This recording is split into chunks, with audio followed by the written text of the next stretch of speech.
this is Marlene with Miami Ghost Chronicles, and I want to welcome you to another episode of Stories of the Supernatural. Wherever you find us, whether it's a video or podcast on your favorite platform, please like and subscribe to us so that you can get notification of when a new show is released. You can also find us on major social media platforms. If you go to miamighostchronicles.com, you can find links to the videos or MP3 files, which you can download and enjoy without commercial interruptions. If you're into classic horror, ghost, and adventure stories, I narrate Nightshade Diary, and you can find links at nightshadediary.com. If scary stories are your bag, and listening to encounters with cryptids, ghosts, dogmen, and other weird creatures sends a shiver up your spine, then go to supernaturalstorytime.com for links to our weekly podcasts. Noteworthy news about the paranormal world, true crime, conspiracy stories, and anything that is just plain weird can be found at eerie.news or visit the Stranger Than Fiction Stories tab at miamighostchronicles.com. Please subscribe to my newsletter on Substack. Just go to mppellicer.com for a link.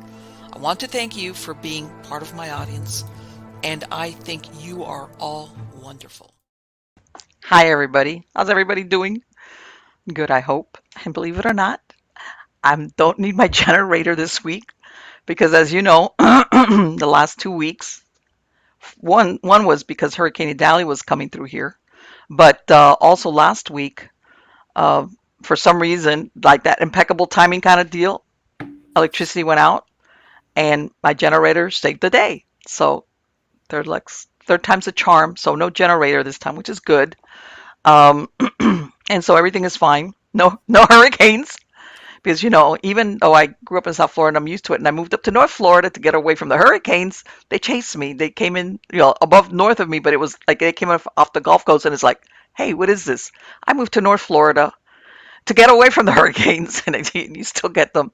But no, it's good. From what I've seen, there's a couple churning out there, but they're going to end up somewhere in the mid-Atlantic or by, I think Cape Cod might have some problems with the waves, but that's about it. Otherwise, everything is good here. It's still hot. However, I do show that starting next week, we're going already at night. It's going to drop into the 60s, and I know for a lot of people, it's like that's what we have already. But living in Florida lately, it's even in North Florida, it's been hot in the day, and like kind of like even when you step outside in the middle of the night, it's still kind of warm. So, bottom line, I'm very happy to have that cold weather start rolling in. Even though 60 is not cold, but for me, yes. And yes, I have my enforcer here. Everybody that's seen the last 2 shows know that this is how I keep my little pack of, that they're all hanging out in line. I squirt some water on them. All right. Instead of going, hey, you guys, be quiet.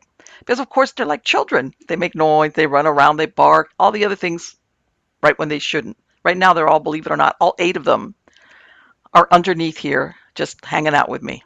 But if they hear any noise, they'll get like they want to defend me. But what can I say? I love them all.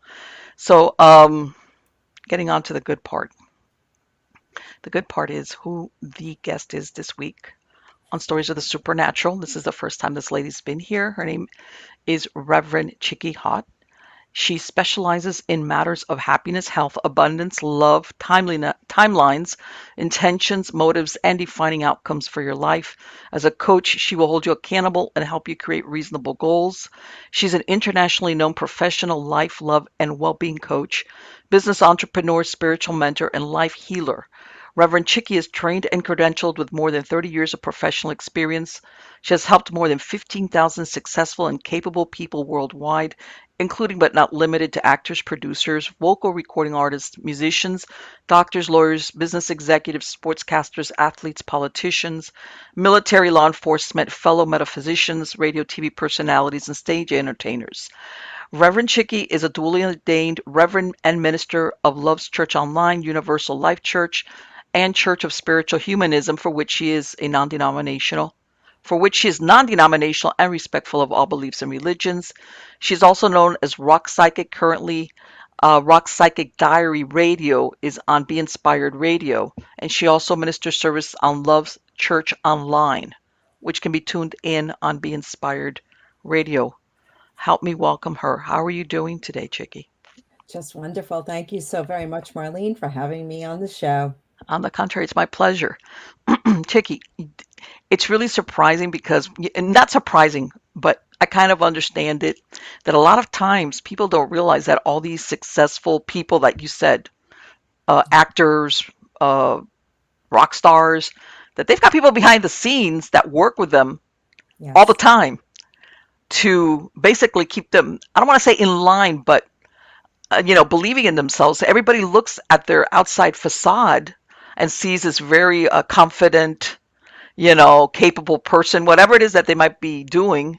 Correct. And nobody has any idea that they might go back to their hotel or something and go, oh my God, I'm horrible.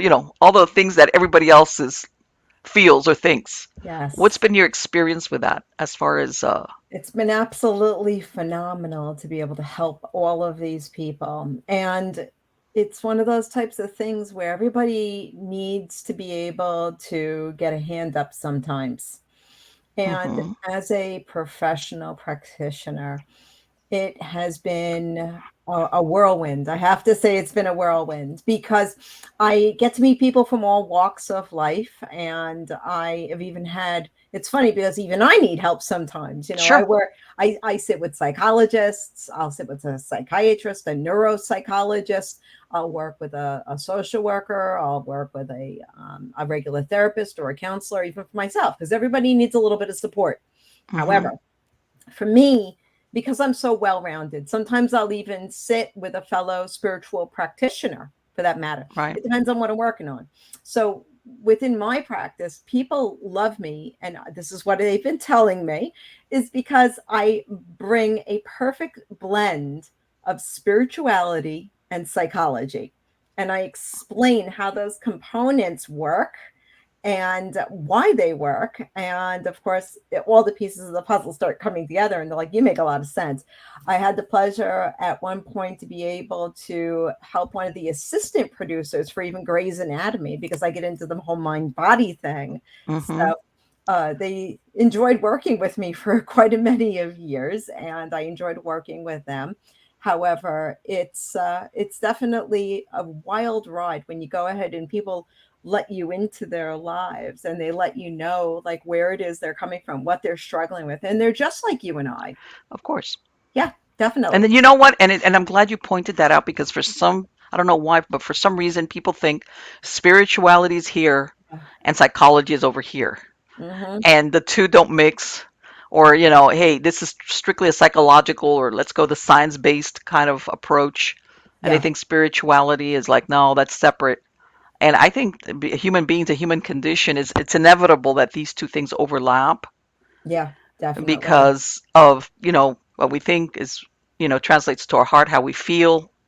Mhm. It's all that dynamic, which, of course, this is why, and I think sometimes people try to logic things. Yeah, I logically want this or want to this outcome, but they end up doing something different, Yeah, you know? And it's definitely. because we're not always logical beings. We're not robots. Yeah, yeah, that's true. We're very And emotional. we're emotional, and sometimes that has a lot to do with this, what's going on in our spiritual lives, Yes, as far as exactly. how we react to things, Yeah, um, as far as even when it comes right down to it, our actions. How you could have something pre-planned. I'm going to do this. I'm going to do that, and then when the moment arrives, you end up doing something totally different, and you're like, yes, how could I have done that? It's because that emotion part of you, or the spirituality, you leave it out of the equation, right. Yeah, and I think that there's more to us than just that. Like I said, even though a lot, that Mr. Spock approach, yeah, if it's not logical, right. Yeah, something's wrong with me. Uh, Let me yeah. ask you, how did you get into this? Was it when you were younger? Did you have an event? What drove you to go into this type of a field? It's very interesting. Very, very interesting. Since the time I was in the crib, I can be able to remember. And there were plenty of times when I was in the crib, my mother tormented me. My bedroom was about, I would say, maybe 10 feet wide. My crib was Okay. at one wall. And then on the other wall, there was a table with a 7-inch black and white television. I'm dating myself, forgive me. Oh, that word. I get it. So I couldn't see it because baby's eyes are not fully developed and your vision is Right. horrible. So I Uh-huh. had to be able to, and what a baby and how a baby relates to the world. A baby is not told, you know, hey, you can't out of body. Right, of Right course. out of body. Yeah. I'm right Yeah. there in front of the TV, like right here. I'm like, oh, now I can see it better. Thank you. I can watch my Sesame Street, my electric company, my Zoom, all these things Mm-hmm. back in the day. And for some reason, I noticed as I got older, I wasn't doing these things as often. Okay. And I kept on saying to myself, as a small infant, still in the crib, don't forget, don't forget, don't forget. And it was very difficult because as you get older, you become inundated with the data, the information that society needs to give you to condition you Yes. for how to be able to show up in society. And when you're an infant, there's no limits. You do what you're going to do, right? Until Mm-hmm. you're told you can't do that. So Right. I started learning, oh, you can't do this. But I noticed as more information was coming in and how I was acclimating to this reality, okay, that other people weren't doing these things. No, it was like an unheard of thing. And me, it just came natural. But then after a while, I started forgetting. And I says, I got to remember, I have to remember. And then there was an event around when I was maybe 7 or 8 years old. My parents left me alone for the first time ever. And I was like, oh my goodness, wow. Okay, they're going out for dinner. I'm just going to do my own thing. I was Okay. Z100 down New York City and listen to the radio. And I guess I remember exactly what was happening. I was building sandcastles out of sugar and Oh water. boy. What do you do when you're a kid and you Of left course I was gonna say get the 5 pound bag of sugar and start building sandcastles on the yeah. living room floor. So I was doing that, and then I got this weird chill up my spine. I'm like, what is that? And my cat was sitting next to me. The cat looked up across this very long, I would have to say the living room was about maybe 20 feet long. It was a very long Uh-huh. apartment in a tenement building in Queens. So the cat sitting next to me, and we're both looking towards the window. It's winter, maybe like fall, late fall into winter. The windows are closed, Okay. and we had. I lived in a Jewish community. Okay, so Okay. and my family was part Jewish. So we had on the walls this very heavy drapery, and it was you've got walls on either side, then you've got a double encased window, like a double window, Okay. hung window, whatever. Uh-huh. There's two windows next to one another, fire escape up a lot. And on the sides of the wall, this big drapery is hanging there. And there's the windows are closed, the air conditioner's closed off, everything. There's no air coming in. And the drapery is doing this. And Oh. my cat is sitting right next to me. And I'm like, you got to be friggin' kidding me. What is this? So you What can blame it is on the cat. I grabbed my cat and I ran out of that apartment like a bat out of hell. And I waited down in the lobby for my parents to get home from their dinner date. And I didn't say a thing. I kept my lips sealed. And for a week after that, I kept on wondering what was that. And that was the Okay. first time after that week I learned how to time shift. I says, I need to go back to that moment. And I Okay. focused and I focused and I focused and I went back and I looked at it and I saw nothing and I saw nothing. And it wasn't until recently that I was working on the North American Psychic and Paranormal Network. All And I was right. with another psychic and I says, okay, I need somebody to be able to spot me. And what we did was I went back, but I had somebody kind of holding on to like almost like my silver cord of life because Okay. I don't know what was back there. It could have been Sure. a portal. And you know what? I Yeah. was right. It was a portal. And I had Really. somebody witness it. And we went ahead and we moved the curtain. We went back in time. Uh-huh. We moved the curtain, and there it is, swirls of air. I was like, that's a portal. And let me ask you, did you ever have anything like that happen? I mean, how long were you living there after that? At that. Oh man, I lived there for like 20 years about. Okay, so that's a long time. It Did you is. ever have a similar experience or have that feeling like what you described, that chill? I did not spend any time in that apartment after that. I shouldn't Really? say any, but I avoided because there was a lot of domestic issues going on in that Okay. apartment, for lack of better words. I think a lot of people understand when you're growing up back then, Yes. things were swept under the carpet. So Mm-hmm. that energy Okay. definitely we know that portals open when there is a lot of domestic, for a lack of better Yeah. words. We know there's a lot of Mm-hmm. domestic problems, and portals will open, and it's almost like the gateway to hell. And that's Okay. kind of sort of what I had witnessed. That's why my instincts, my intuition as a child said, "Run for your life." Right, And because that's I'm what I thinking, did. what did your parents think when they found you down in the lobby that you had just wigged out being by yourself? So you I brought the did. cat. Yeah, yeah. You, And my parents were like, "What are you doing down here?" I'm like, "I'm just playing." all I right, and then you're a kid. It's like Yeah, okay. but it was more along the lines of I don't want to get them involved because I don't want to tamper with their belief systems. I came into this world with set belief systems, a deeper understanding of the universe, and I've had that since I was a very small. How many infants can be able to out of body? Sure, of course. And You know, that's interest. And it makes you wonder though why that portal appeared. What do you think at just at that moment that you happened to be by yourself? Why do you think that was? that's a very good question. That is a very good Unless I question. was hoping that you would get lured into it.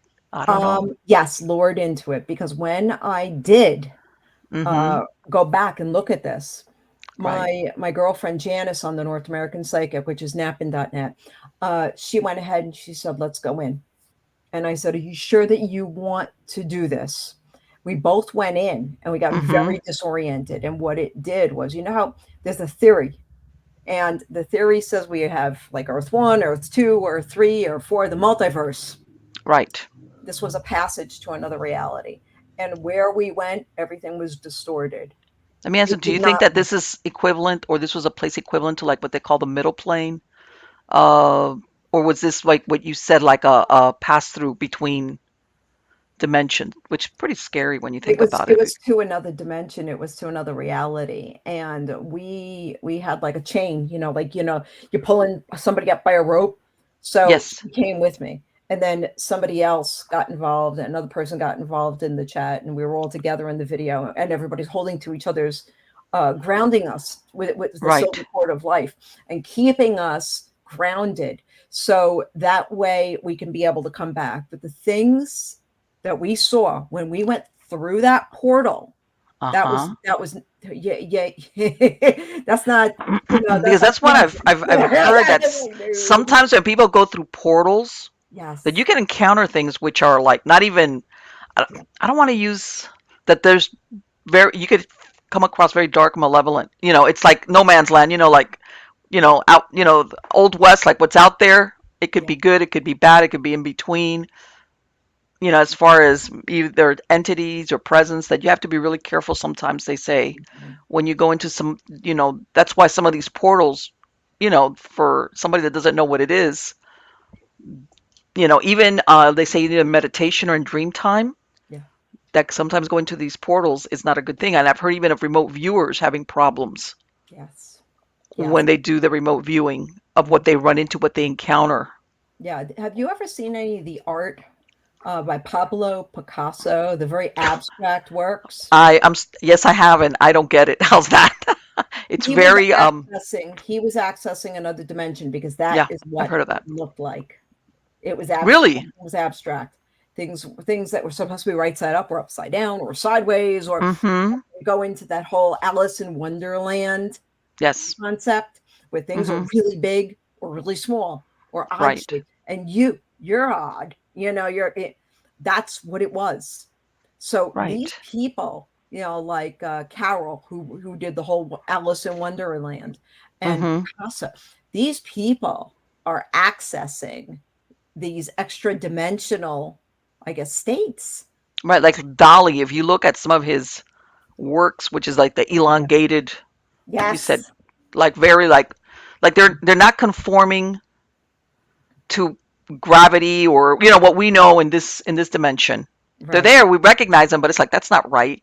And Yeah. I know what you mean by Picasso, where things are like off Yeah. kilter. Yeah. Yeah. It's kind of like, what am I looking That at? that let me tell you something. I think that would have really wigged me out if I saw something like that We got because everybody who witnessed it, Janice and myself, and anybody else who took a little peek, got very disturbed from the whole entire thing. yes, And we vowed to be able to not go back to that time or not to be able to engage that because when psychics or mediums or whatever go ahead and access things that are outside of our dimension, it can fracture your reality. It can cause insanity. And if Yes. unless you know exactly, okay, this is not real, this is not real, this is not real, this is not real, and you are grounded and you have people tethering you, it Mm-hmm. can you're running into the danger zone, really. I Sure. mean, but you got to remember it's interesting because what exactly is the multiverse? Is it something that's existing within time?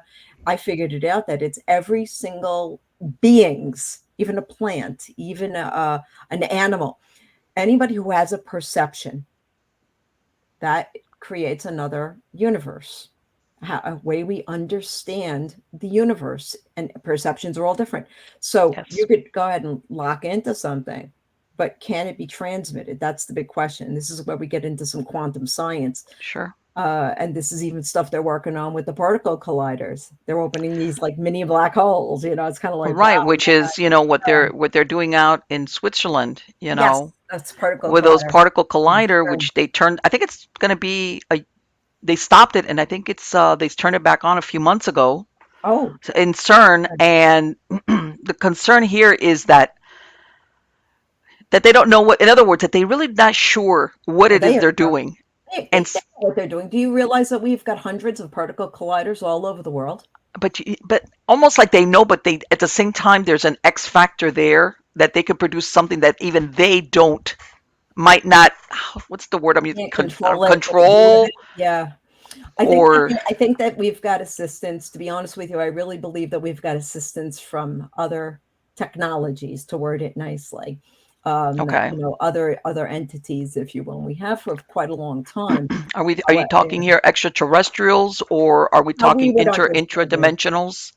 Either or, either it's all Okay. alien to us, Or the at the same end of thing, the because I know day. there's people out there that think it's the Right. same thing. Exactly. So I think that if you go ahead and you go into a Google search and you say, how many particle colliders are there in the world? There's a wiki out there and it lists Uh-huh. every single particle collider. There's a particle collider right here in central New York. It's like Really? somewhere, I did not yeah, know that. I Rochester, need to Albany look that up. area, Binghamton area, something like. Oh, they're all over the place. They got them everywhere. Any major university. I think even Princeton has one. They're all over the place. You'll I blow don't your know. mind. God's honest truth.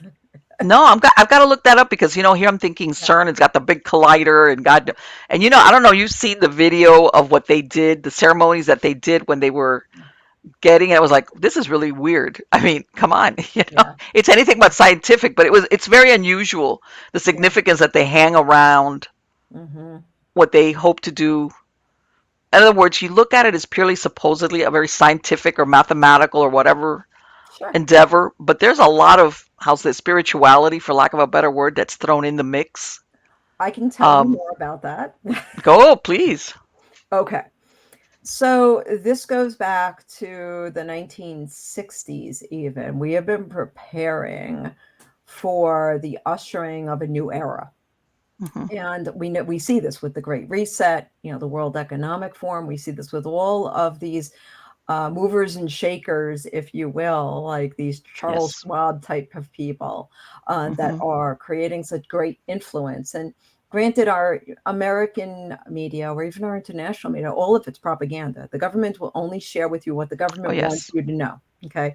And if you're noticing, more and more of the news articles, whether you go to news on New York Post or Yahoo Yep. or Google or whatever your favorite news aggregate is, the stories are getting more and more preposterous as we move forward. Right. And I think people are realizing that they all sound the same. They change, Yeah, switch around, let's say, headlines. yeah, They switch around exactly. a few words, but in essence, it's like, okay, you're all like the same thing. Yes. So we originally had some Eastern religions that were quite young, and they started to be able to create some greater influences in comparison to some of the other Abrahamic religions as well. So they're saying, okay, so we're doing out with the Abrahamic, and it seems as though the church, which is representing a lot of the Abrahamic beliefs, is in accordance to this, because I can't begin to tell you how many times I've walked into a church and I tour different churches.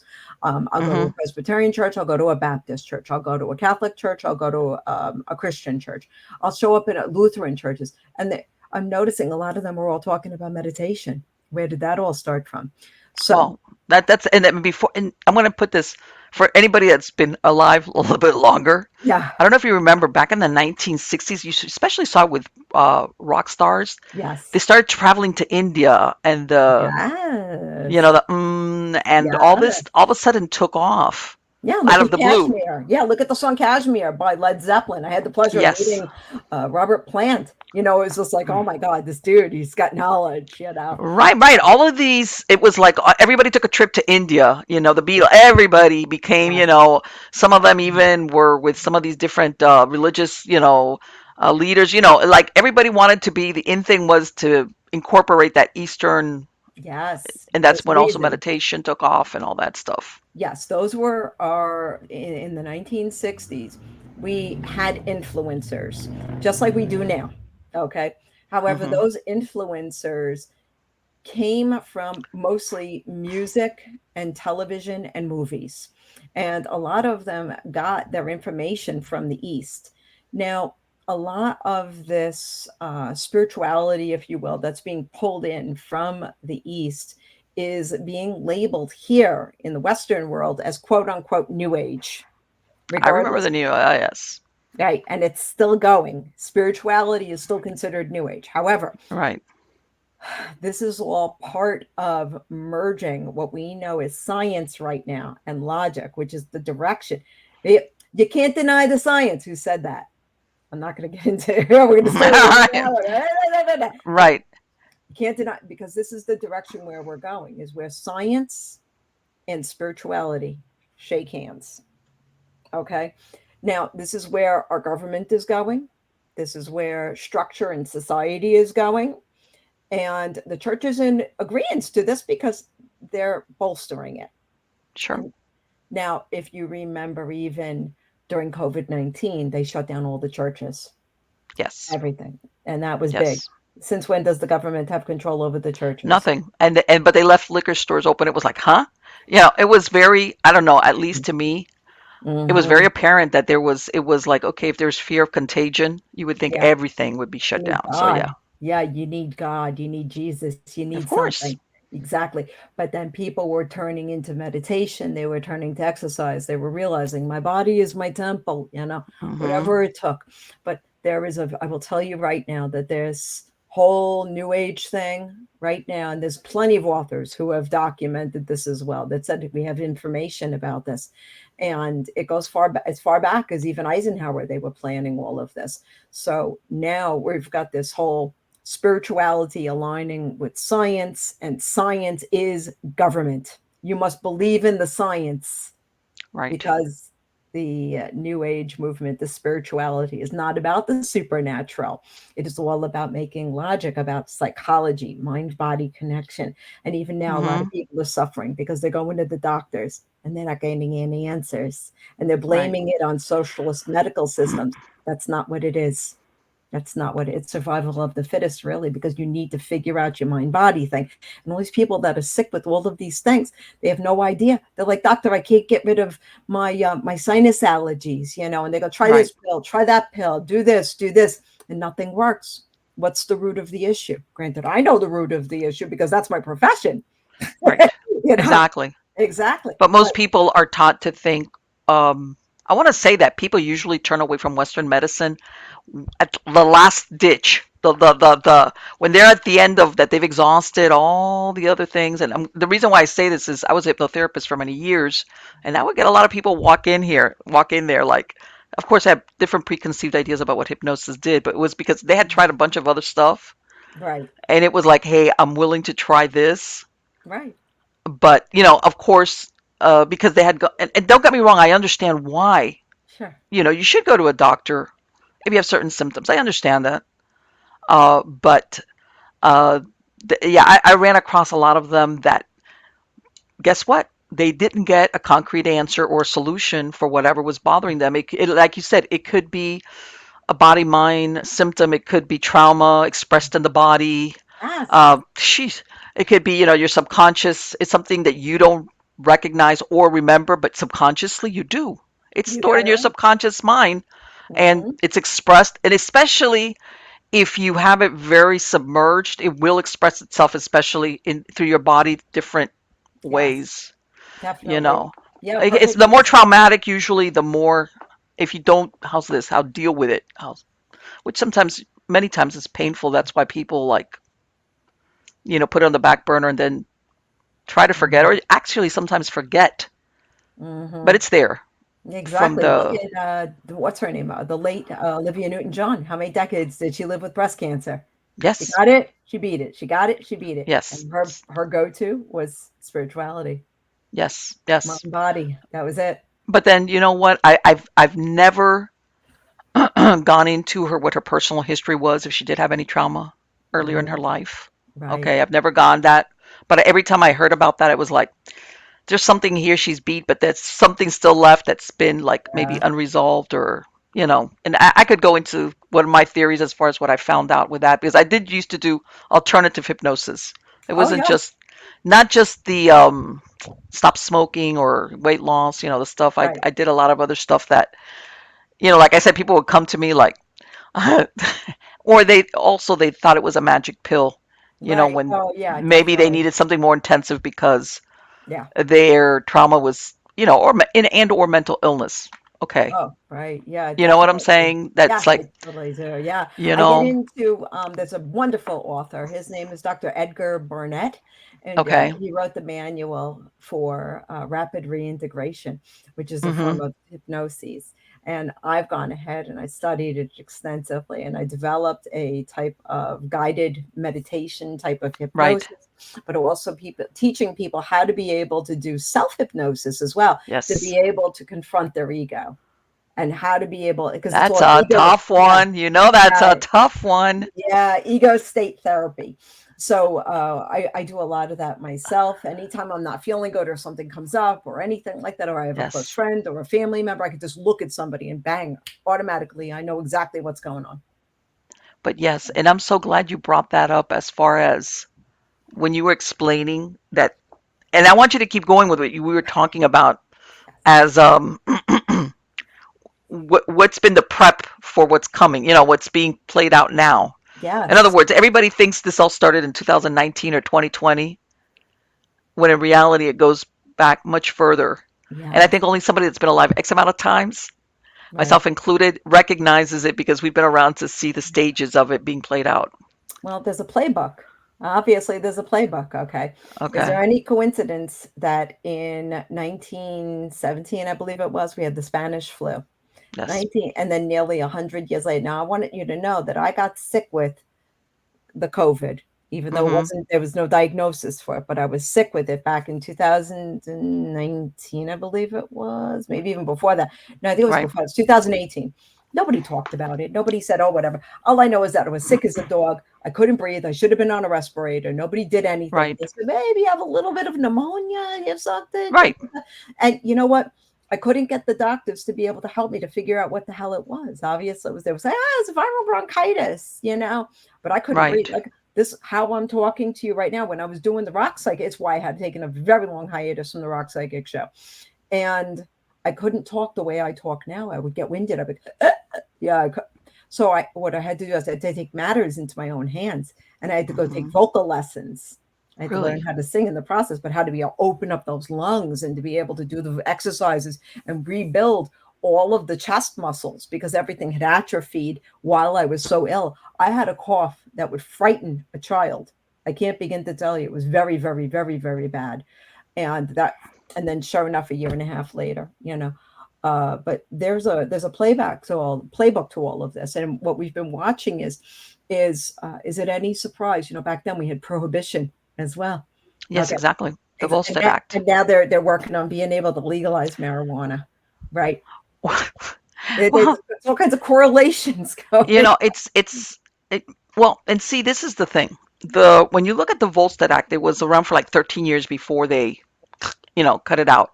And of course, everybody hears about all these things about Al Capone and organized crime, and it did wonders, for these bootleggers. Because I'm going to tell you something, coming from South Florida and Bimini, you know, there was you could they that's what the rum runners, they would bring it into the coast and drop it off. A lot of people that made a lot of money. Now, Right, one thing yeah. that a lot of people, it's almost like one of these things where But when you look at the crime statistics for those times, Right. crime went down. Oh But then yeah. there's a part of people that say, hey, should the government be able to tell you not to do or take certain things? So it's a foot in each side.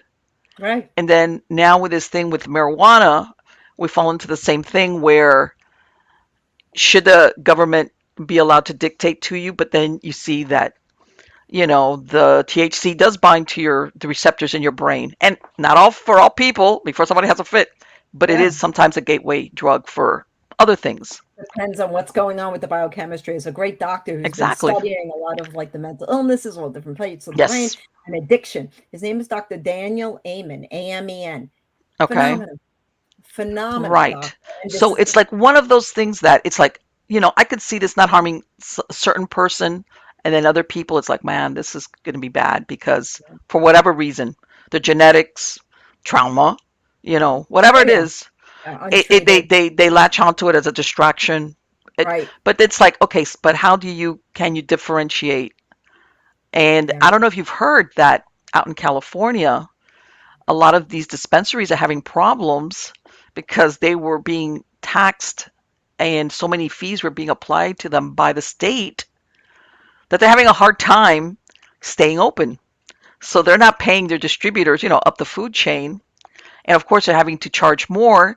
So Right. guess what? The people now are going back to buying to the guy in the corner, Right. Right. Right. That makes a lot of sense then. because they didn't realize, I think, when they were trying that legalization idea, oh, this is going to be great, was that the Mm-hmm. state was going to, you know, they're going to fee for this and fee for that. And now you Right. got to do this. And it's like, you guys didn't think about that when you started thinking about it. So, Yeah, yeah, they're they've got starting to their own do things going similar. on. Yeah, they're doing similar here in New York. They're running Really? everybody around. Oh, they're making people crazy. They had the beverage stores here. We have like we have liquor stores, but we also have like beer stores. Right. They're called beverage, and you buy your spritzers and whatever. Uh So huh. they started selling these THC spritzers, and Okay. the state said, "Go ahead, you can be licensed for it." But then they turned around, and they flipped it recently, and now there's all these lawsuits going against all of the distributors who were distributing the cans of the THC spritzer drinks. So that just happened like some weeks ago. So Okay. everybody's up in arms about it because they're like, well, first you said it was good and it was okay, and we're going to be able to legalize this, and now you're Mm-hmm. telling no, you can't. Only the dispensaries can be able to do. And this, I can't begin to tell you how many people are like, you know what? I'm going to go my own way. Thank you very much. So what do you think? What do you think is the solution, Chicky? Do you think it's that government should prohibit it altogether, allow it? What do you think? You know, at the end of the day, it's a money making business. Of And course. yeah, there's taxes and all these things where the states need to Sure. be able to make more money to clean up their imaginary debt. Oh, did I say that? Yes, oh boy, so certainly you did. Oh, my But bad. it's only imaginary, right? Yeah, it's just imaginary in the land of make believe. Yes. So, Uh-huh. uh, what are you going to do? So this is their excuse. It's going to be, it's like a mouse running in a wheel, or a hamster running in a Right. wheel. You're never going to get anywhere with it. It's all Yeah. this, it's a form of amusement to say the very least. And that's Right. That's why basically, they say they ended the Volstead Act because the government said, you know what, we could be taxing all this liquor. yeah, exactly. Oh, So really, does the government have a place in, the medicines that we take or the yeah. FDA or anything like that? At the end of the day, they believe there needs to be laws of the land. Why we started the original Yes. government with the Ten Commandments. Mm-hmm. Okay, so how do you teach people to be moral and ethical?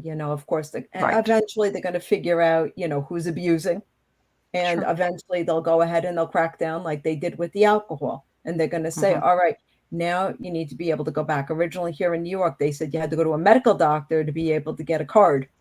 And then you Okay. needed to take a prescription every time you wanted to Mm-hmm. be able to get that. Fine. That's all good, cool, and dandy. You want it regulated. But then they took that away and they said, well, now you don't need it. So I think what they're doing is they're testing the waters, and they want to be able to see how far people are going to go into the realm of addiction and kill themselves. Yeah. Because again, you got a little bit of a depopulation agenda going on too. Sure, That's sure. And people don't yeah. realize exactly with the problems that we have with fentanyl.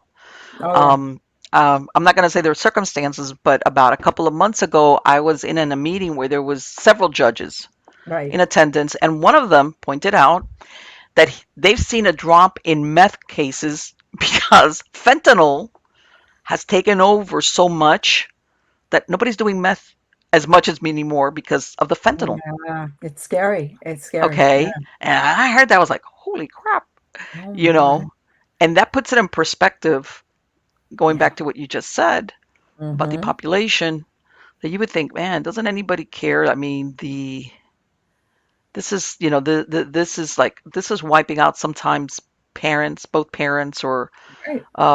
it's like, and it's like you said, it's not even a question because there's some people that are addicted for years to a certain drug. This Right. thing with the fentanyl will kill you very easily, even on the Oh first try yeah. in some Oh cases. yeah. Oh yeah. Oh yeah. Definitely. I've seen that happen with people with even marijuana. And now the Yes. newest thing in the medical industry is the ketamine. Is Yes. the ketamine, because they'll go ahead and they'll take patients that have mental illnesses or trauma or whatever, and they'll say, let's give you these controlled doses of ketamine, but you have to sign a disclosure because your mind might become fractured in the process. Oh, it's like, I beg your pardon. right. And let's face it, how many fractured people then go on to like, I'm going to sue you, even though I did a waiver. Can't. Just, yeah, you can't. There's nothing you can do. There's nothing. No.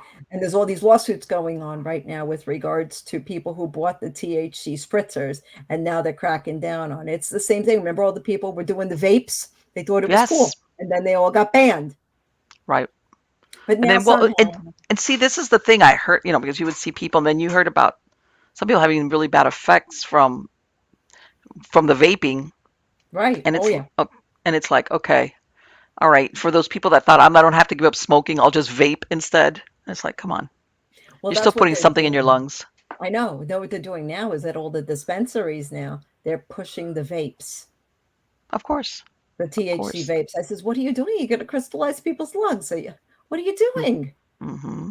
What are you doing? And then these people are wondering why they have a higher instance of bronchial pneumonia Sure. and bronchitis and all these other uglies. Mm-hmm. What do you? Then you got people who have had COVID that try to vape, and next thing you know, their lungs collapse. Yes. And yeah, that's right there. That's a comorbidity. That's it. That'll Yeah, do you, especially yeah, the way it does to the lungs. sure. Um, yeah, even if you're young, in other words, Yes, because you always heard, the comorbidity either for people that were overweight or they were very elderly, and it's like, hey, nowadays you could be young and be comorbid, like you said, because you're vaping like a mad person. yes. Because hey, I'm not smoking. It's like, and the reason why I know this is I think I've heard every excuse under the sun for the smoking thing, Hmm. especially when Yeah.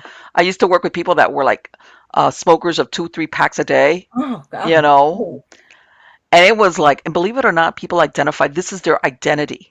When to see themselves as a non-smoker, it was the equivalent of I'm going to strip away your identity. So that oh, was why, you work behind the scenes with a subconscious mind. yes. But yeah, but in this case, and little by little, and I don't know if they have that in New York where it's been around for some years where certain jobs they would say you can't use tobacco.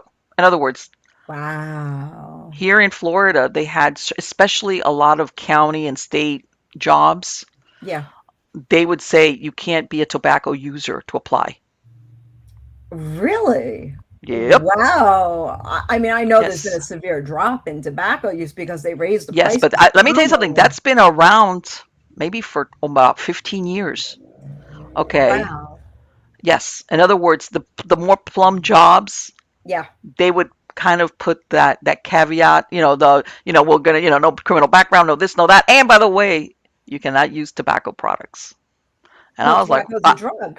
It is. Look at all the other chemicals that are it's well, I laced think with. also a lot of a lot of employers now look at it, and I hate to say it because this is what it boils down to, your statistic, as in, are you going to get sick? Are you going to be a drag on our especially if this is like I said, a county job or a city job or a state job or something with an agency where you get vested and basically um, short of you committing murder, it's very difficult to fire you. So they're always looking down the road.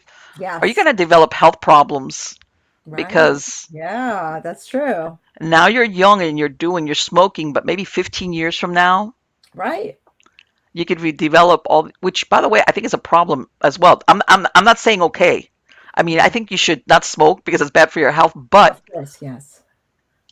people don't realize sometimes where a lot of these companies always look at the statistics Okay. down the road. Even though nowadays many people they switch around jobs, but if Yes. they tend to keep much of their labor force Yeah. because people want that retirement, that payoff, they always Mm-hmm. look down the road as in, are you going to be sick? And then Oh we're going to yeah. have to pay for you. Yeah. What kind of investment are you? And Yes. they try to manage it even from the point of when they accept people in. Right. Right. Right. Yeah, it's true. It is very true.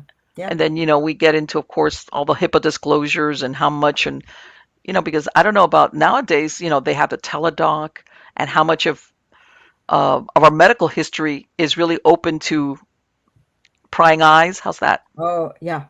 This is true.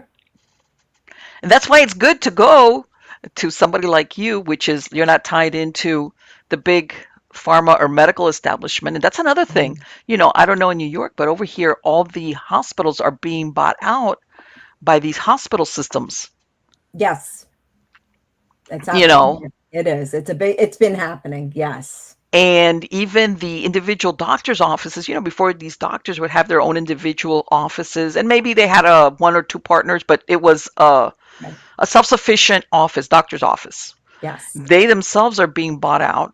My point being that it becomes what's the word I'm looking for? Like the Borg of Okay. medical. Yeah, like a Um, monopoly. I know it. Yeah. they're I get being, it. it's all feeding the same. It all ends up in the same Okay. umbrella. I have a prediction for that. Go for it. Let's hear it. Oh, your listeners, your watchers are not going to like this in the least. Okay. Mm, So, this is a reading that I did a couple of weeks ago, all right. and it has a lot to do with what happened, unfortunately, during COVID. And they went ahead and they pushed forward these emergency authorizations for these pharmaceutical companies. Some of the largest pharmaceutical companies in the world got authorization. However, there are going to be lawsuits in the future. And the government is even going to get in on those lawsuits, going, well, we trusted you. We, Okay. we, Yeah. we, we we thought that you did the research and the work to be able to Right. manage your clinicals. Okay. You mismanaged your clinicals, but they were set up to fail. Now, the Okay. pharmaceutical companies, anybody who's listening to this within the sound of my voice, I'm going to give you a gotcha. Okay. Because what's going to happen is the government is going to absorb the pharmaceutical companies. We're already seeing it happening in New York, because here in New York, Really. for patients that are on Medicaid, Mm-hmm. the managed care companies like I don't even want to call it Blue Cross. It's called Highmark here in New York, because Okay. Blue Cross Blue Shield is not what it used to be when you and I were growing up. Sure. Now there are all these subsidiary companies and they go under the blanket of Blue Cross, but it's not really Blue Cross. It's Mm-hmm. some other company. It's just using the familiar name. So what I see is going to end up happening, and like they're happening now, is the states are divesting from the pharmaceutical companies, and also a lot of the drugstores are going out of business, like your CVS, your Walgreens, Really. your Rite Aid, all of these different stores. They're all closing. They're losing their government. At first, they lost contract with all the managed care companies. Okay, the like your Blue Crosses, your Fidelises, your Cordovias, whatever it is, right? Right. Whatever it is. So now what's happening in New York is that New York State is now paying for Medicaid recipients pharmaceuticals. So let's just say you need to get a penicillin or something like that. You're going to go to the Right. pharmacy. You're going to be able to give them your standard, I guess your standard benefits card, if you will, but Right. not your Blue Cross card or your Fidelis card, Mm-hmm. whatever it is. Instead, you're giving them your regular card, okay, and it's going to have an RX bin number on it. The state Okay. is going to pay. States are now paying for it. So what's happening is eventually all your pharmaceutical companies are going to get absorbed by the government. So you think in terms of what they're doing in Canada with socialist medicine. Yes. Okay. This is where it's going, but this is how it's happening. It's happening in phases instead. You can mark And my you know word. what? I know there's a lot of people that think, oh, this is great. This will drive down the price of my medications, especially if you have a lot of medications. But people remember there was a bunch of medications like now, especially during this COVID, where you could not get it. You Yeah, couldn't, okay, you guys be quiet. You couldn't pay. In other words, your doctors didn't want to or were afraid to prescribe it to you, that's right. and you couldn't get it. In other words, you couldn't tell you, I want it, Mhm. whatever. Unless you knew some pharmacist that had a little mom and pop pharmacy, Right. okay, that you said, hey, give me some what was the horse paste thing? I forget what the name of the damn thing is. But anyway, Ivermectin. ivermectin, or some whatever, or the quinine, that Yeah. was like that's been around forever for malaria. Yes. You went to your doctor, you went to, like you said, the regular pharmacies. Nope, nope, nope, nope, nope, nope, nope. So for people that think that this is a great idea because of maybe they're looking that they spend a lot of money, Mhm. Yeah. there's a flip side to it because basically they control the spigot of what Hmm. medications you're allowed to get or That allowed to is, use. yeah. Well, that'll be covered. That's the key because I'm watching it happen when I'm at the pharmacy and Okay. I have to be able to go buy something. I see somebody getting in line in front of me, and he'll say, "Well, I want this medication. We're sorry, your insurance doesn't cover it." He says, "Well, I still need it. How much is it?" It's $500, and the guy gives the credit card Right. And because let's face it, but yeah, how many people, especially if it's a type of medication that you need to take continuously, yes, okay, not a one shot deal or something, I'm sick and I'm going to take this for 1 or 2, like an antibiotic, whatever. If it's right, something that you need to taking maybe until you die, yeah, who can afford to do that? okay. And So especially if you've got more than one medication that you need to take. yeah, as a well-being coach and somebody who's been down this road with many of my clients before, because I Uh-huh. do work on interdisciplinary teams. So I'm a Okay. part of an integral part of a person's managed care team. So there are programs that everybody needs to be able to know, like Good RX is one of them. And what they'll do is Right. they'll give you a bin code and you can type it in, get me a coupon code for, Yeah, I've seen those. I've seen those. Yeah. amitriptyline or whatever it is, right? Uh-huh.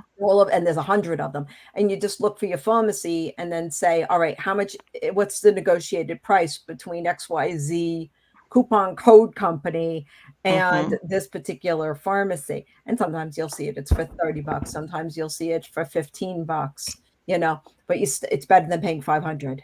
Oh, absolutely. Sure. you And it's know incredible that there could be such a price difference. Yes, definitely, definitely. But it's a markup. Everybody's got to be able to make a profit in this capitalistic What do society. you Not think that is the anybody's against it, but well, what do you think? And I think a lot of people, that's one of the byproducts of this COVID thing was a lot of people became aware that a lot of these medications are sourced out of China or India. And yes, a lot of people went, huh? Either the drug itself or ingredients, even if it's manufactured here, right, it's manufactured. And like I said, if it's an on and off thing, but if you're one of these persons that has a certain medication that you need to take, right, I'm sure there's people that are thinking, oh my God, okay, what happens if something, you know, there's a backup on, supplying this, which is also when you step in, I would think as far as what can you do on a body, spirit, mind connection. I don't want to say to offset the need because I know there's medications that sometimes are needed no matter yeah. what. Well, yeah. All right, let's use a perfect example. Okay. Thyroid. Yes, Perfect. How many people do we know in our circles who have a thyroid condition, a thyroiditis, whether it's a Graves or it's a Hashimoto's? yes, Okay. You're going to have overactive or underactive. It's very, very, very, very common here in America yes. because our diet is poor in iodine. Hmm. Now, there's more to it. Now, we would think that what we eat is going to be able to affect our body, but there are studies coming out of the NIH, and you guys can be able to research this yourselves too, that spinal dysfunction, that's all it takes. You fall on the ice once when you're a kid. That's it. Really, And that is so. further, and yeah, that's what it takes. And there's spinal dysfunction that can cause this whole thyroid thingamabob to go bad. You could have chronic sinus issues as well. Okay. Yeah, and all it is physical therapy. That's all it is. It's physical therapy, being able to take excellent care of your body. Your body is your temple. Keep your weight minimally down as best as you possibly can without putting yourself into starvation mode or being what I like to be able to refer to as the accidental anorexic, where you're just not eating the minimum of 1,200 calories in a day. Yeah. Yeah. People think I need to lose weight. I'm not able to lose weight. And you Yeah. go, it's because you're not eating at least 1,200 calories in a day. You're not eating enough. So you're the accidental anorexic. But that also can be able to play a contributing factor to the overall well-being as well. And these are all little lifestyle things that Let we, me ask you something. That thing of the spinal cord, yes. are we talking here where some nerve up the vertebrae has been squeezed or and it reflected up Yeah, here? you could even have like a little bit of a bulging disc or something, and it just hitting the Mm-hmm. nerve just right. People get acid reflux. Okay. Yes, I've heard of that. Yeah. And you always That's think your of vagus it's nerve. That's your vagus nerve acting up, or really yeah, because for whatever reason, maybe it's knocking out some inflammation. You eat some capsaicin, you eat some spicy hot peppers, and people are like, oh, I can't eat that. It's too hot in my stomach. It's giving me acid reflux. That's not the case at all. What it's doing is the capsaicin in the hot peppers is reducing the amount of overall inflammation in your body, and now okay. your vagus nerve is getting aggravated because originally there was inflammation that was keeping something off of your vagus nerve. And then people are like, why do I Okay. keep getting waves of nausea when I'm having this acid reflux? It's from spasmatic. You're having spasms. Okay. Yeah. And That it's is the same thing with so, the sinuses. People are like, my allergies are going nuts. I can't stop. I got a postnasal drip or yeah. sneezing, continue. Now, again, that's dealing with stuff that's in your neck. People get spasms in their face, like under their eyes. Oh, I Yes. must be tired. So rotate your neck. Go all the way around. Go all the way around. Stretch out that lower back, your upper back. Do your exercises, stretch it, get all those knots working out. Sit on a heating pad every day if you need to. Get that all worked out, and you're gonna watch magically it goes away. Let me ask you, Chicky, do you do anything with the body's fascia? Because I've heard sometimes. Yes. Talk about that. Okay. The body's fascia, a lot of times women will get cellulite. Okay. Hmm. Because what ends up happening is the fascia becomes too tight. Okay. It happens from dehydration. A number of different factors will be able to play a role in it. Also, not having good muscle tone, also. So something Okay. has to keep the mechanisms together. Now, a lot of people that may be medical doctors or people that might be physical therapists are going to say, "This chick, she's full of bunk. She doesn't know what she's talking about." Now, I'm not talking Western medicine here. Okay. Right. I'm going to talk about what I've seen with my clients. I'm going to talk about what I've seen with myself. I've been in automobile accidents. I've experienced everything. I myself even have cellulite. I'm working on being able to break it down. Okay. Okay. Now, what ends up happening is something has to keep all of your structures together. Your fascia saves your life. Your fascia gets sticky and it holds everything together when you don't have good muscle tone. And Right. this happens a lot to older women. I speak from personal experience with the underarms or wherever Yeah. it's going to get saggy. Okay. Yeah. What ends up happening with this is that you have to be able to break it apart. How do you be able to break it apart? You need to be able to, number one, you need to be able to exercise and you need to build up your muscle tone while being able to make sure you're getting your 1,300 calories, even Right. though you're burning it off while you're exercising. So it requires you to eat a little bit more. And people are like, I'm eating too much. Again, us women, we're all conditioned to be these accidental anorexics. So the body goes into this starvation mode. The first thing it's going to do is grab from the muscle, not from the fat. And that's a fact.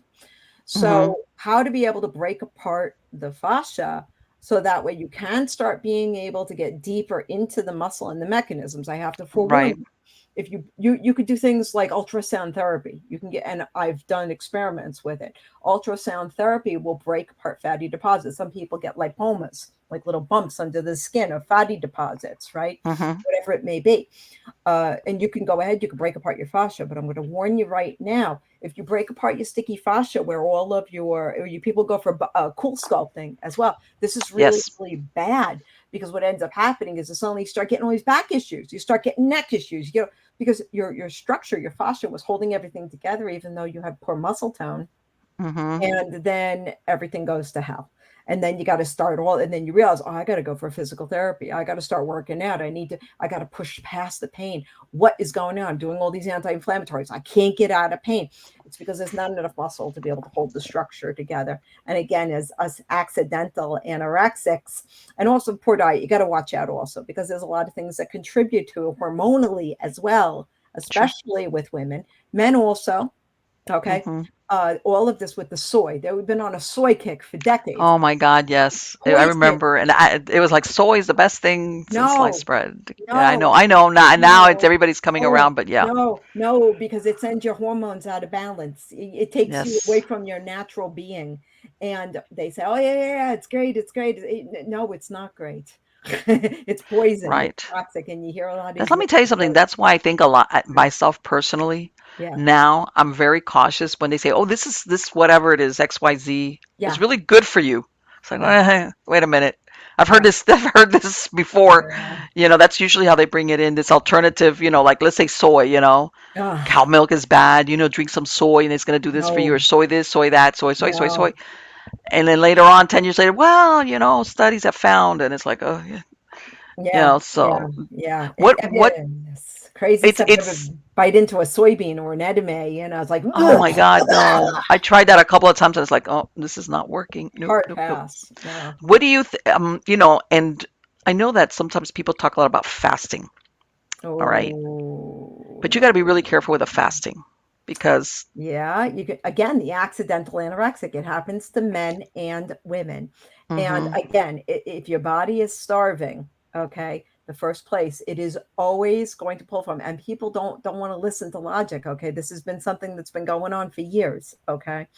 That they say, oh yeah, yeah, you fast, you don't eat or whatever, you be like you are in nature or whatever. But you know, what did we do when we were cavemen? We didn't eat every day. Oh, malarkey, you're going to eat something. You're going to eat some yeah, it's wild something. meat You or scrounge something. something up.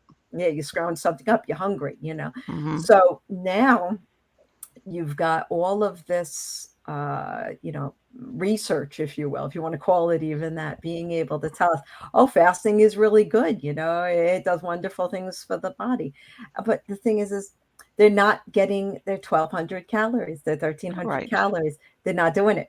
And you're destroying your muscle mass in your body. And you wonder, these people that are in their 20s, they're like, oh, I got to stay thin. That's BS. Okay. You want to be toned. You want to be in good shape. right, That's the thing. sure. But you can't be denying your body food for days. Otherwise, you're going to go into starvation mode. It's going No, to go from no. the I think muscle that tone. there's I don't know what they've called it, where like, you could do what they say, like, let's say overnight. That let's say, for example, like you eat at 7 p.m. Right. dinner, and then obviously, unless you get up and have a midnight snack, but otherwise, let's say while you sleep, and then you try to go beyond the 7 a.m. marker or 12-hour marker, where you Mm-hmm. haven't eaten anything. It's like a mini fast kind of deal. That I think Mm-hmm. is safer than, like you said, where I'm gonna see Mm-hmm. how far can I carry this without, Mhm. like, you Not good. know, No, it's you not good. know, I mean, even have a cup of sugar water, put something yes, glycemic to keep your levels up, because what ends up happening is your body can only withstand so much abuse. And what ends up hmm happening is you will inadvertently be able to develop a hypoglycemia or a diabetes. Something is going to happen in your endocrine system when you get older. Your body's going to say, oh, you like to abuse me? Let me teach you a lesson in how to be abused. I'm gonna have the last word. I'm gonna have the last word on this. We're gonna Watch. have the last one on this one. You're gonna eat something. Yeah, go get that sandwich. Well, yeah, it's yeah Yeah, that you get those cravings where it's like good luck yeah, on on denying yourself. Yeah, it's like, yeah. and of course, I'm sure you've heard that food pyramid was a little bit skewed off as far as with Variety is okay. It meant to be for variety, but even right now, there even Weight Watchers. Back in the day, they would say, "Oh, if you got a craving, just have something for taste. Just hmm put one, just have willpower, and you right, keep eating about one chocolate. Fine, eat a square of chocolate, and that's it. Be done with it." But now they're teaching all of this low carb thing, which is instant right, gratification. And don't get me right. wrong, when I in my younger years, I did low carb, and you know what? I pay for it now. I pay for it now. Well, Yeah, I yeah, did damage it's to my body.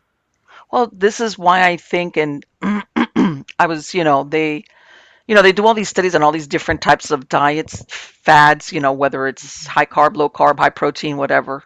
And Right. they say that really what they, yeah, you'll have people that will drop X amount of weight, sometimes fantastic amount of weights. But Right. then they say that you need to do long-term studies on how long were they able to keep the weight off. In other words, Right. okay, you dropped all this weight and that's great, but what happened a year later? What happened 2 years later?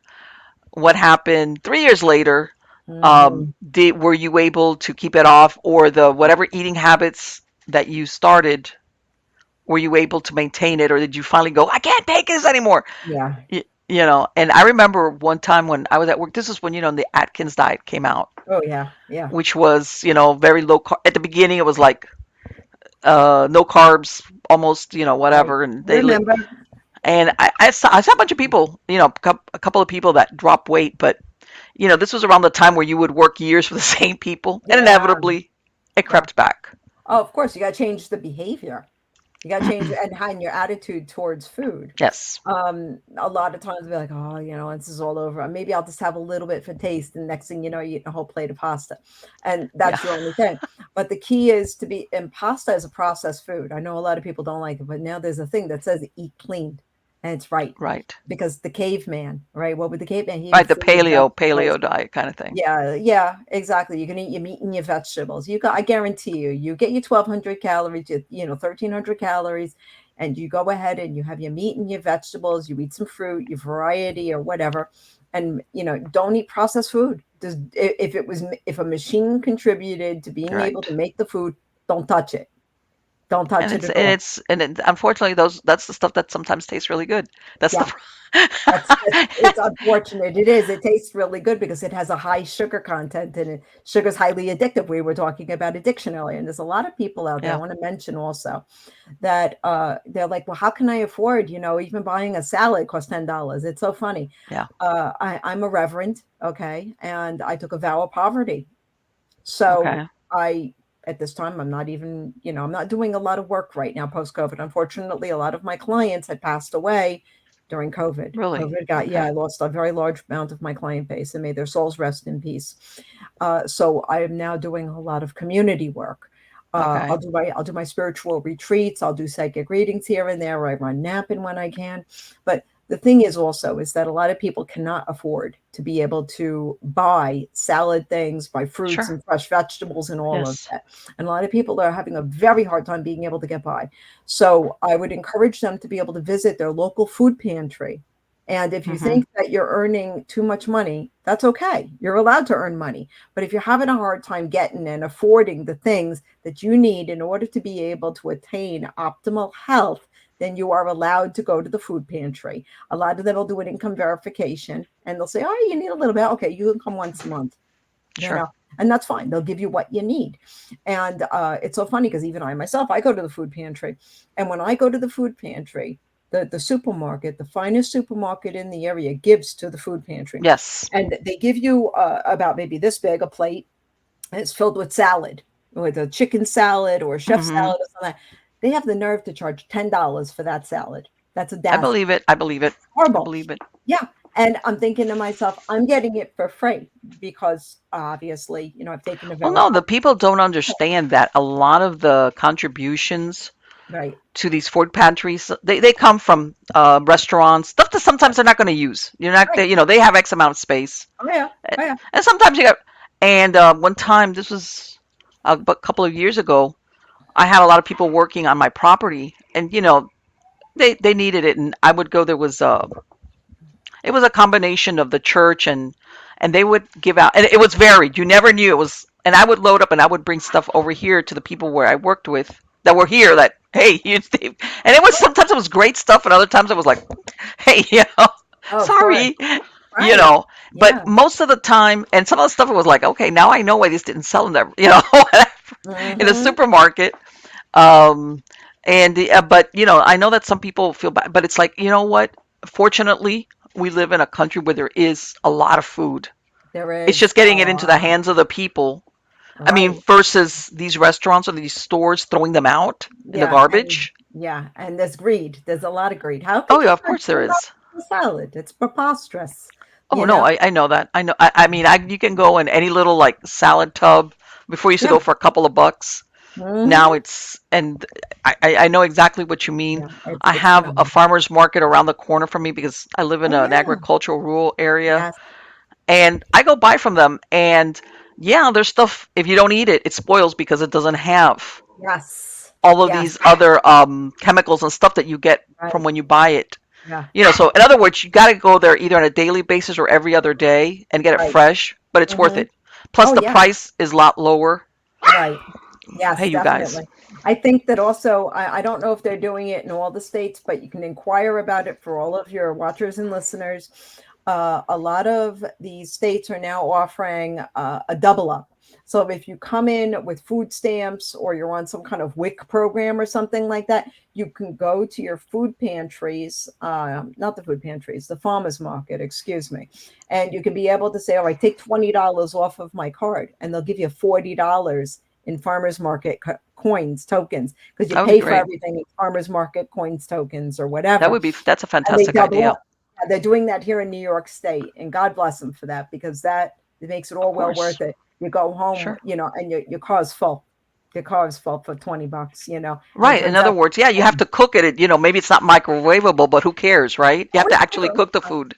yeah, people they think they're, so I don't know how to cook. You go ahead, you go to Goodwill, you get yourself a Pyrex container for $2, and Yeah. you go ahead and you get your broccoli, and you want to be able to make broccoli and cheese. Go ahead and put a little bit of water in that pot, and cover it, and then put it into your microwave, and microwave it for several minutes, and you've got steamed broccoli. You add some cheese Well, to it, and let me you're tell good you, to go. nowadays, YouTube it. There's always a million how-to Right? whatever in Yes. YouTube. Yes. If you get stuck, like, man, I don't know how I'm gonna make this whatever that is. Yeah. Exactly. There's Yeah. always a way to figure it out. There's some type of video out there, some video source to help you out. Oh, But yeah. yeah, people have to think outside of the box, Chicky. And Mhm. as Yeah. far as I know, you saw that, or you mentioned earlier about predictions. Or do you think? Let me tell you something. I tell everybody, if anybody, and the reason why this date is significant for me is my mom passed away in December of Oh, 2019. I'm Okay, sorry. my My mom was in her condolences. 90s. So you Oh, I'm understand what I'm sorry. saying? Yes. It's expected. This is the way it Yeah. should be. Yes. I'm so But the sorry. reason why that stands out is because of that date. That's why. If Yeah. anybody would have told me right after my mom's death, Right. which by the way, I'm gonna intercede here. In a way, I'm glad she died because I think that if I would not have been able to go see her in Mhm. the nursing home where I had her, I would have beat somebody up. Yeah. Yeah. Yeah. It's I would have beat understandable. Right. somebody up. Of course. Okay. Yes. I'm the only child, and it was like I'm gonna go see my mother. Okay. Even though I was, that kind of deal. Even though sometimes Yeah. she was a little bit out of it, but still, if anybody would have told me back then what was gonna happen the following 3 years, I'd be like, oh come on, sure. Oh, wow. And as far as what happens society wise, everything. Do you think we're going on a downward slope, or what do you feel, or if you've done a Change. New. reading? We're moving into a new age. I don't know. Is that good or bad? I don't know because if you go by the new age stuff, it's very Not in that sense, ah not in a spiritual new age, but in new age, like an industrial revolution we went through, right? So now we are going through a technological revolution, if you will. Look at with the birth of AI, all of these things are changing. Now we have Web3 happening. We have digital currencies. Uh, you that's a know, scary thought. all of our money is going away. Actual cash is being pulled out of circulation. Yes, And people are starting to hoard cash as well, which is another problem. But I think that a lot of what we know, even right now, everything is computers, computers, computers, computers, and you sure. can resist as much as you want. But you're now a part of the digital world. Yes. So if you have a cell phone and you don't want to download the apps, they make it very difficult for you. You have to download the apps. Hmm. If you don't accept the phishing cookie from your local bank, you get an ad on your computer from your antivirus. Oh, there's phishing on your bank website. And Right. even I experienced that, and I go, "What is this? Has your site been compromised?" Oh, no, no, that's normal. You can, if you don't want that, you can just be able to just go to the branch and sign up. You know, so Right. it's like, wow, you have no And choice. you don't, and unless you know to ask the question, Right. Yeah, exactly. Exactly. There is a lot of automation that's happening with AI and with bots as well. Sure. And it was funny. I was on nextdoor.com. There was a gentleman who is a professional contractor. He says, I can't, he's like, I'm getting really annoyed because, people will send me private messages and Hmm. they'll go ahead and they'll not answer me when I start to engage them. And I had to be able to break the bad news to him. I says, "The most likely it's a bot. They're Sure. harvesting your IP address. They want to know what you're doing. Are you paying your taxes? How much work are you generating?" And they'll get right into your network. Sure. People think, "Oh, my network's not hackable. I got a strong password." It doesn't exist anymore. It Right. doesn't exist. Exactly. Everybody, you could have stuff saved and unless you go ahead and you take a jump drive or you take an external hard drive and you unplug Yeah. it Put it from on your a thumb drive computer. or yeah, Yeah, or an yeah. external hard drive. Yeah. Yep, or keep your computer off of the internet, turn it Which off is when you're kind of not difficult using to it. do because everything is. Mhm. Um, On and the they've kind of internet. driven us do that to that. Like when we couldn't leave, it was like, okay, I have to bank online because I can't go in person. And I Mhm. don't know, even that banking, a lot of branches have downsized Yeah, yeah, to it's all where, going online. Yeah, because the money's being pulled out of circulation. That a lot of the banks, if you notice, a lot of banks are collapsing. They're going yes, bye-bye. Yep. yes, Yeah, exactly. And yeah, there's a lot of them that are if they haven't, if you ever looked at their financials, yes. it's be like, hey, how do you even, okay, you're about to go under. Yeah, you can watch Um, the stock market. Go ahead and whatever bank you're with, look up their stock price of all the banks in your neighborhood, and you're going to go, why yeah. is this bank valued at over $100? The other one is worth $5. Who's I going jumped a bye long bye? time ago. I went to credit unions. I went to Yeah, local credit unions, even though it's credit unions are being removed as an equation. The credit sure, unions and what are the other ones called? Like the community savings banks and everything. yes, They're hiring hackers and bots and all of that to be able to go in and compromise the security of all the accounts. yeah, So that way there are fewer deposits with those places. I just watched it happen to a community credit union here in my county, and they went hmm. ahead and they attacked every single account in that bank. Okay. Are you And serious? I can't make that up. And they went ahead and they put podcast charges, like a dozen podcast charges, onto everybody's account. And then And I thought, everybody just went wild and said, "Oh my God." I'm out of here. You guys have been compromised. And then the bank tried to be able to say, they said, oh, well, they just got it, through the random debit card numbers. And I said to myself, well, that's a blasted lie because what bank in their right mind is going to be able to provide sequential bank card Exactly. numbers to all the customers? It's randomized. Okay. So this was something that was set up, and now the bank is going to, unfortunately, it's going to fold eventually. But this is what the government is doing, because they want to take the cash out of circulation. They want everything Well, to go you know digital. what? Again, I'm going to go back to when you've been alive for X amount of time. Yeah. There was once upon a time that, let's say at work, you could either get a check. Yes. Originally, that's what you would get, a check. Right. And then when they started doing that automatic deposit, you could pick, okay, you want a physical check or you would do a direct deposit. Right. Then it gets to the point, believe it or not, that a lot of these employers are like direct deposit or direct deposit. In other Yes. words, there is no more physical Right. check. Yes. And It's they're giving you those little cards. They'll give you those little yeah, chip card things. If you don't have it, they'll open an account right. for you, like a Payoneer or something like Yeah, or that. something. It's something, but you're not going to get, as far as like what you were saying about you're going to have physical money in your hand that you could go and cash it and get Hmm. the physical money. Yes. Yes, definitely. And the other thing is the interest rates for all of the cloud banks. Yes, Like you've got your bank of what is that there? I'm trying to remember the name. There's Capital One. There's Capital One is one of them. right. American Express is another one. There's a number of them with phenomenal savings account rates. It's upwards of 5%. Oh It's yeah, really they're going to try to lure you in to like they're get going to your lure you money in in, there. hold on to your cash. Exactly, exactly. And it's Well, like, ooh, and this is, once upon a time, I'm going to say, um, people did people wouldn't worry about that because it'd be like my money's like that's the bank.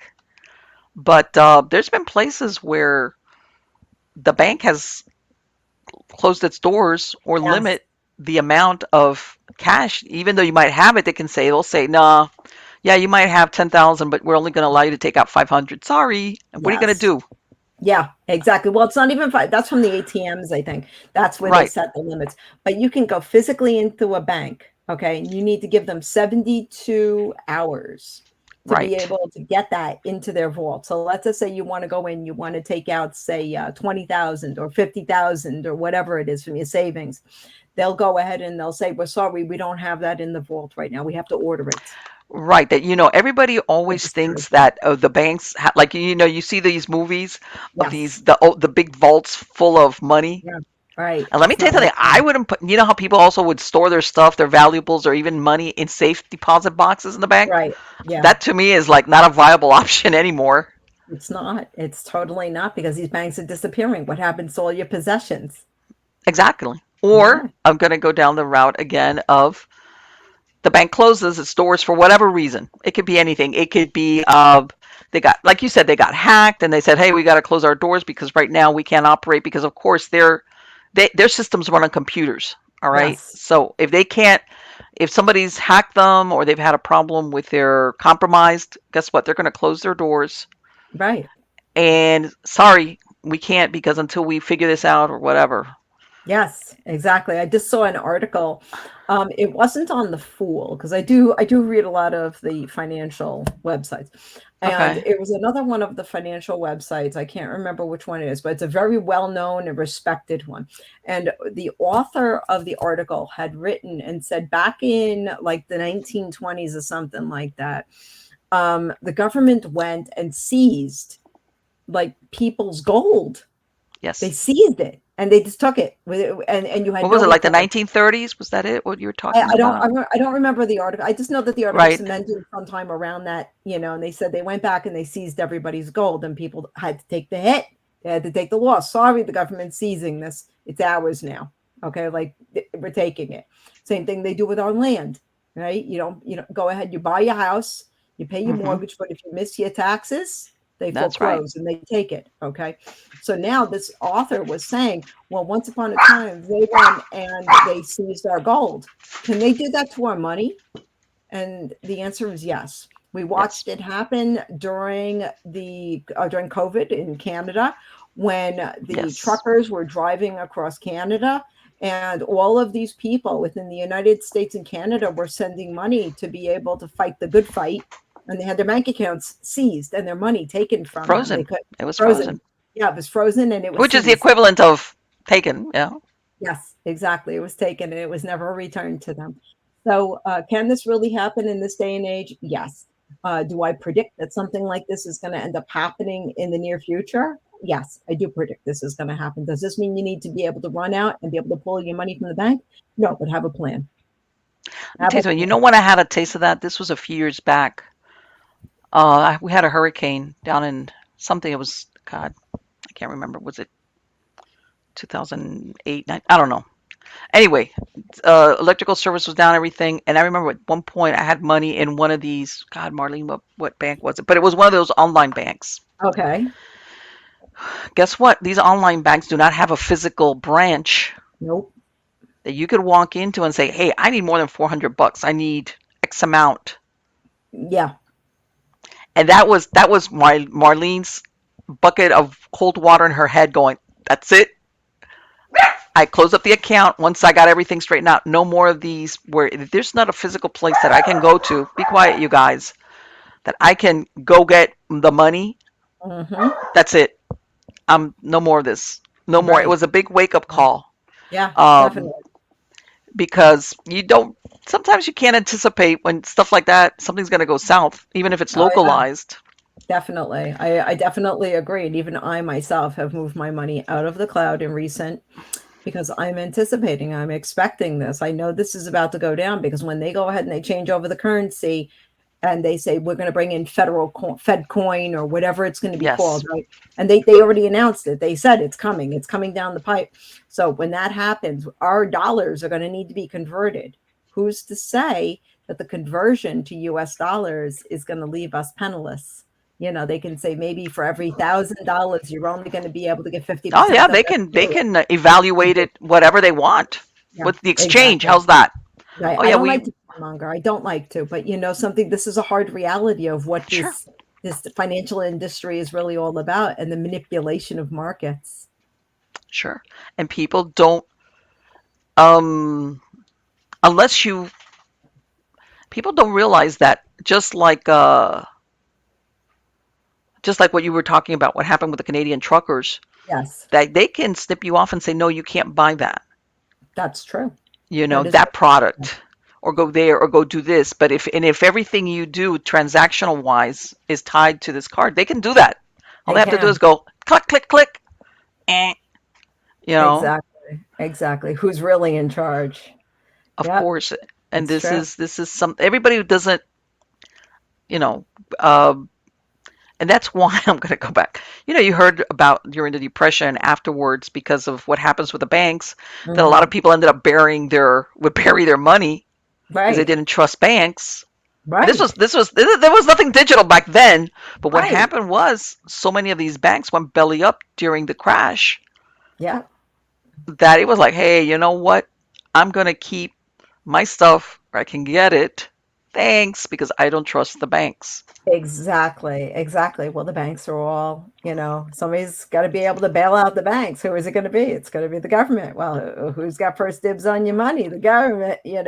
Well, So, and it goes back to like what you were talking about the pharma. If it's government control, whether mhm. it's the government or whatever, if they control you. We're at the bottom of the totem pole, Oh you yeah, know. definitely. Yeah, you go ahead, you work hard so you can be able to be taxed, Sure, and then they're going to tax what you have left over, and then whatever's sure. left over from that, that's going to be taxed.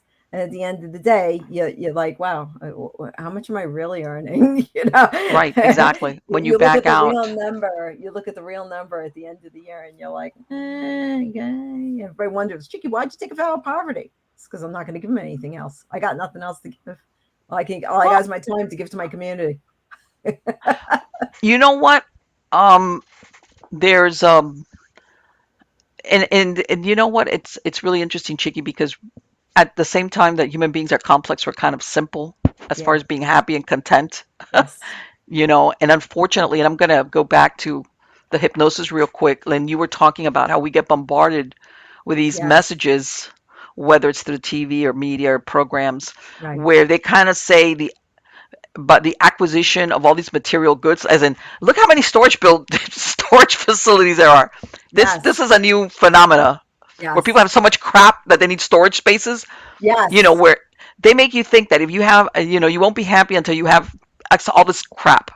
All right.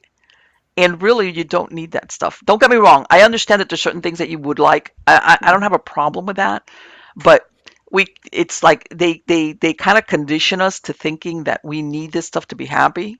Right. Yeah. Like you need a computer to be happy. It's Or like, we no, need, you or that car, it's like, and then all of a sudden it's like you get it and it's like, and then all of a sudden it's like, okay, well, I'm still kind of unfulfilled kind of thing, don't. or all that junk or, things of that nature. And yeah, like I said, you know what, this thing of a place to store extra stuff like these storage Yeah. places, this was unheard of. And now in every street corner, Yeah. you get storage Yeah. complexes. Right. And most people that have, by the way, because I know them, have a Yeah. house with a garage and they still have so Yes. much crap, they still have a storage space for all the other crap. I know And I've had a people like conversation. I this. said, Yeah. when was the last time that you used, any of the Yeah. stuff in there? Yeah. And What they'll look at could me and have they go, been. well, Exactly. I've known a lot of people in my day to become hoarders. And it's yeah. such a sad, it's a mental health thing Well, that you no, and, need and to I'm not even talking about require. hoarding because I'm familiar with hoarding and I've treated hoarders before, and or Right. that hoarding, which by Yeah. the way is one of the most difficult things there is to treat as far Mhm. as Yeah. really I don't think there's a cure. It's just managing them. Yeah. But this is something more modern where people Right. just, whether it's Acquire. inexpensive or um, you know it's just more and more consumerism. And Hmm. there was a time where I remember when I grew up. I'm going to say this real quick. We moved into an older house, but Yeah. the closets were smaller, Well, oh and every yeah. Yeah. right. And it was, yeah, you had your stuff in there, but that's it. If once you were out, it was like, okay, you need to get rid of some of your crap Oh because yeah. it's coming out of your closet. Maybe you Right. had a couple of boxes, maybe decorations or whatever, but Yeah. otherwise, that was it. And nowadays it's out of control. So I think we're trying to find our fulfillment Yeah, where it's none to be found. yeah, it's interesting. Let me see if I can take this down over here. Here it is. All right. This here is something I keep next to my Okay. computer. This is Maslow's needs. Yes. And Okay. Maslow's needs pyramid reminds us of all it takes to make us happy. And so many people get subjugated in their social conditioning because Hmm. they discount their needs. And that's Yeah. all it takes. And then they go ahead and they go, I can't be, maybe I need this, it'll make me happy. And it's like, why don't you just get in touch with yourself and Yeah. address your own needs instead of taking everybody care of everybody else's nice stuff, and be Yeah. able to just take care of yourself, and then you'll be happy. You won't have a need for all this other nonsense and all these other materialistic things that don't serve your highest good. All it is things. You can't take it with you. No, you can't. And basically, you're being conditioned to spend the money because, like you said, Hmm. we can be put into hypnotic state, by certain beats of music. That's why Right. certain things, Oh and they yeah. brings down your filter, and that's Yes. when all of a sudden that whatever XYZ fill in the blank that you really didn't think was okay, all of a sudden it's like, man, that's really like, oh, I gotta get that, Yeah, or exactly. They're whatever. doing it on television all the time. They're doing it in TV Oh programs. yeah, They're of doing a course. lot of subliminal programming as Yes, well. There's secondary tracks that are coming up on a lot of even non Netflix programs. And when you go ahead yes, and you watch it on the computer, if you're able to record it and then separate some of the tracks, yeah, you're like, sounds. oh, that has It's a political immersive. It's you know what they call agenda. that immersive feeling that most people think that's great. You feel like you're really there. Yes, And and I know a lot of people have said, that subliminals, they don't allow subliminals anymore. And it's like, yeah, well, there's ways around that. There's yes, ways around that. yes, Yeah, definitely. as far as to drive behavior. Yes, definitely. And people don't understand that you can be hypnotized with your eyes wide open. Yes, A lot of people think that to be hypnotized, you're like, ah, no, no, no. You could be, and also states of high anxiety will put you in a hypnotic state. People don't yes, realize that that's why when you go to boot camp and all these places, they scream at you to yes, condition you. It's because that anxiety will drop mhm, and you will go into a hypnotic state where yes, you can be programmed. yes, Programmed. That's why a lot of the cults also, in yes. initiation, they grind you down and scare you or isolate you and that kind of thing because they're going to try to program you and That's what clear the they did during slate. COVID. Remember what they did? They installed fear in us. Oh boy, Yep. that was a big one. And by the way, I understand because at the beginning when nobody knew what this was, Yes. I think everybody thought of all the dystopian movies they'd ever seen. I know, right? The last man on earth. It was Poof. like, here we go, my God, it's half hour. And so at the beginning, I understood where nobody was really sure Yeah. what is this, Yeah. It's the birth of the technological revolution. They had to be able to perform a massive reset on right. society. And then I have a couple of people like were like, okay, more information started coming out. I was like, okay, something here doesn't make sense. But then it was like that, the roller coaster when you're going downhill, that long slide down. It was like Yeah. hang on tight because you couldn't get off the ride at that point. Yeah, that's true. And And he, you became indoctrinated too. I remember going to the dentist up at the local university here. It was a SUNY University, U Buffalo. I went to the dentist, and at the time I had a sinus infection. hmm So it'd been like a perpetual thing because I didn't, the mind body, it's what you know. I'm right. clogged up with what I know because I know it was a bunch of malarkey. So I'm up at the university and I said to him, listen, do you mind if I wear a face shield? Instead of wearing a mask because I can't breathe properly out of my nose. My sinuses are all inflamed at the time. And I had been clenching my teeth. I was like, whatever. So they told me originally, yeah, it's fine. As long as you got something that's going to catch your spittle. I says, I'm wearing this huge, face shield. That's fine. Okay, I know what you're talking about. I've Yeah, seen those. exactly.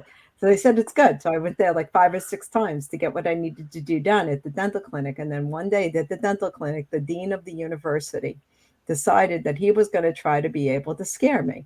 So I guess somebody went ahead and told the dean they felt uncomfortable because I was wearing a face shield instead of a mask. It's like, oh, you're a nonconformist. Oh So my the God. dean Yeah, cornered me and said, I am the dean of this school. He cornered me literally really. in the corner of a wall of a cubicle. And he was like, where is your mask? Why are you refusing to wear a mask? Meanwhile, I had been sitting in the dental chair. I'm like, that. hell. Right. So I went ahead, and I'm pretty athletic. So I went ahead and I grabbed my leather jacket that was hanging behind me. I jumped over the partition and I go, I'm out of here. You're not going to threaten me. Because it was one of two things. It's either I slug the guy and I love I get it. arrested. I'm a New Yorker. It's in my blood. So I'm either going to be able to fight or run, one of the two things. And I said to myself, if I don't want to get arrested today, I need to be able to get the hell out of here. And then I had a slew of people chasing me. You need to put on your mask. You need to put on your mask. And I was just like, good luck with that. I'm out. I'm Yeah, it's leaving the like sure. building. Good luck. Good Yeah. luck. Yes. And then one woman jumps in front of me, and she blocked me. She was like, you're calling security. And I go, but you're blocking me. And I dodged around her like a good I can't football believe that player. people were doing stuff like that. That's incredible. It's like Woo-hoo, you sheep. What is wrong with you? woo-hoo, You know woo-hoo, these. not well in the head, mental Yeah. illness, is what it is. And I share this story, and I went ahead and I talked to a very close friend of mine who was a police officer in New York City. And I said to him, is that even legal? Do I have any legal recourse against what happened to me? Because, they attacked me is what they did without laying hands Right. on me. And he says, unfortunately, right now you have no rights whatsoever. Your rights have all Yes. been Because it's revoked. an emergency Yeah, scenario. That emergency thing is like let you get yeah, away with murder. exactly. Yeah, exactly. But what would have happened if I had slugged the guy? I wouldn't be here Let right me tell you something. I have to laugh now. because I was born and raised in Miami, but my husband, he's Yeah, from New Jersey, New New Jersey. He was Jersey. a Port Jersey. Authority cop. When I'm Okay. listening to you, it's like you're channeling him because It's my inner it's the Jew. same attitude. It's the That's same attitude that it would be yeah. like, oh, I'm gonna slug that guy. No, no, don't do that. Don't do that, Henry. Don't. I'm like, what's wrong with But that guy? what are you supposed to do? You know what I mean? Because it's like a man is cornering a woman. He is standing Yes. less than 2 feet away from me. He's in my personal space. And I'm thinking to myself, if this was me in a different time and space, Sure. and there weren't so many people around me, if this was on the street, then yeah, I'd slug the guy, I'd take him down, and then get the hell out of Dodge either way. But even Right. still, what are you supposed to do? You know what I mean? It's like you will obey the law, and I'm like, yeah, I'll go home. Thank you very much. It's okay. Let Well, me it's remove the it's claws from my mouth. what was it? Did you see this came out like a month ago? This was a guy in New York, as a matter of fact. The dad that did that clip where he said that his wife took both his boys for their pediatric visit. This was in August, right before school started, Okay. and that you know how they have to have certain things filled out so that the Oh kid yeah. can go back into school. Oh yeah. Yeah. And Yeah. he was outraged because he says the pediatrician asked I think his kids were like 8 and 6 or something like that. Yeah. Asked the 8-year old if he felt like a girl, and he did this very viral clip. How outraged he was. He goes, "This pediatrician has been his pediatrician since he was born." Okay, in other words, he's been treating this child for all these years. It's like he's a boy. He's a boy. It's two boys. Yeah. That, and I'm Yeah. thinking to myself, what happened to people in the medical and teaching fields? Like, what is this? Like the slip of the mask? I don't understand. Okay. He wasn't there. His wife was there, and his Okay. wife I'll like kind of explain it. set the doctor straight, kind of deal. Like, what are you doing? What are you asking my son that? Okay. Like So I'm there's here an just agenda. for a checkup. Yeah. There's an agenda. So part of the agenda, and they're getting paid to be able to do this as well. It's all a part of, I guess you can say this World Economic Forum, New World Right. Agenda, whatever, Great Reset, Build Back Better, whatever you want to call it. But they also have to lower the population of the planet. Okay. Yeah. So let me Well, ask you a simple question. And for the question will go out there to everybody. Okay. Can a transgender person, okay, who has had gender reassignment surgery, can they reproduce? Yes or no? no, they cannot. There's your answer.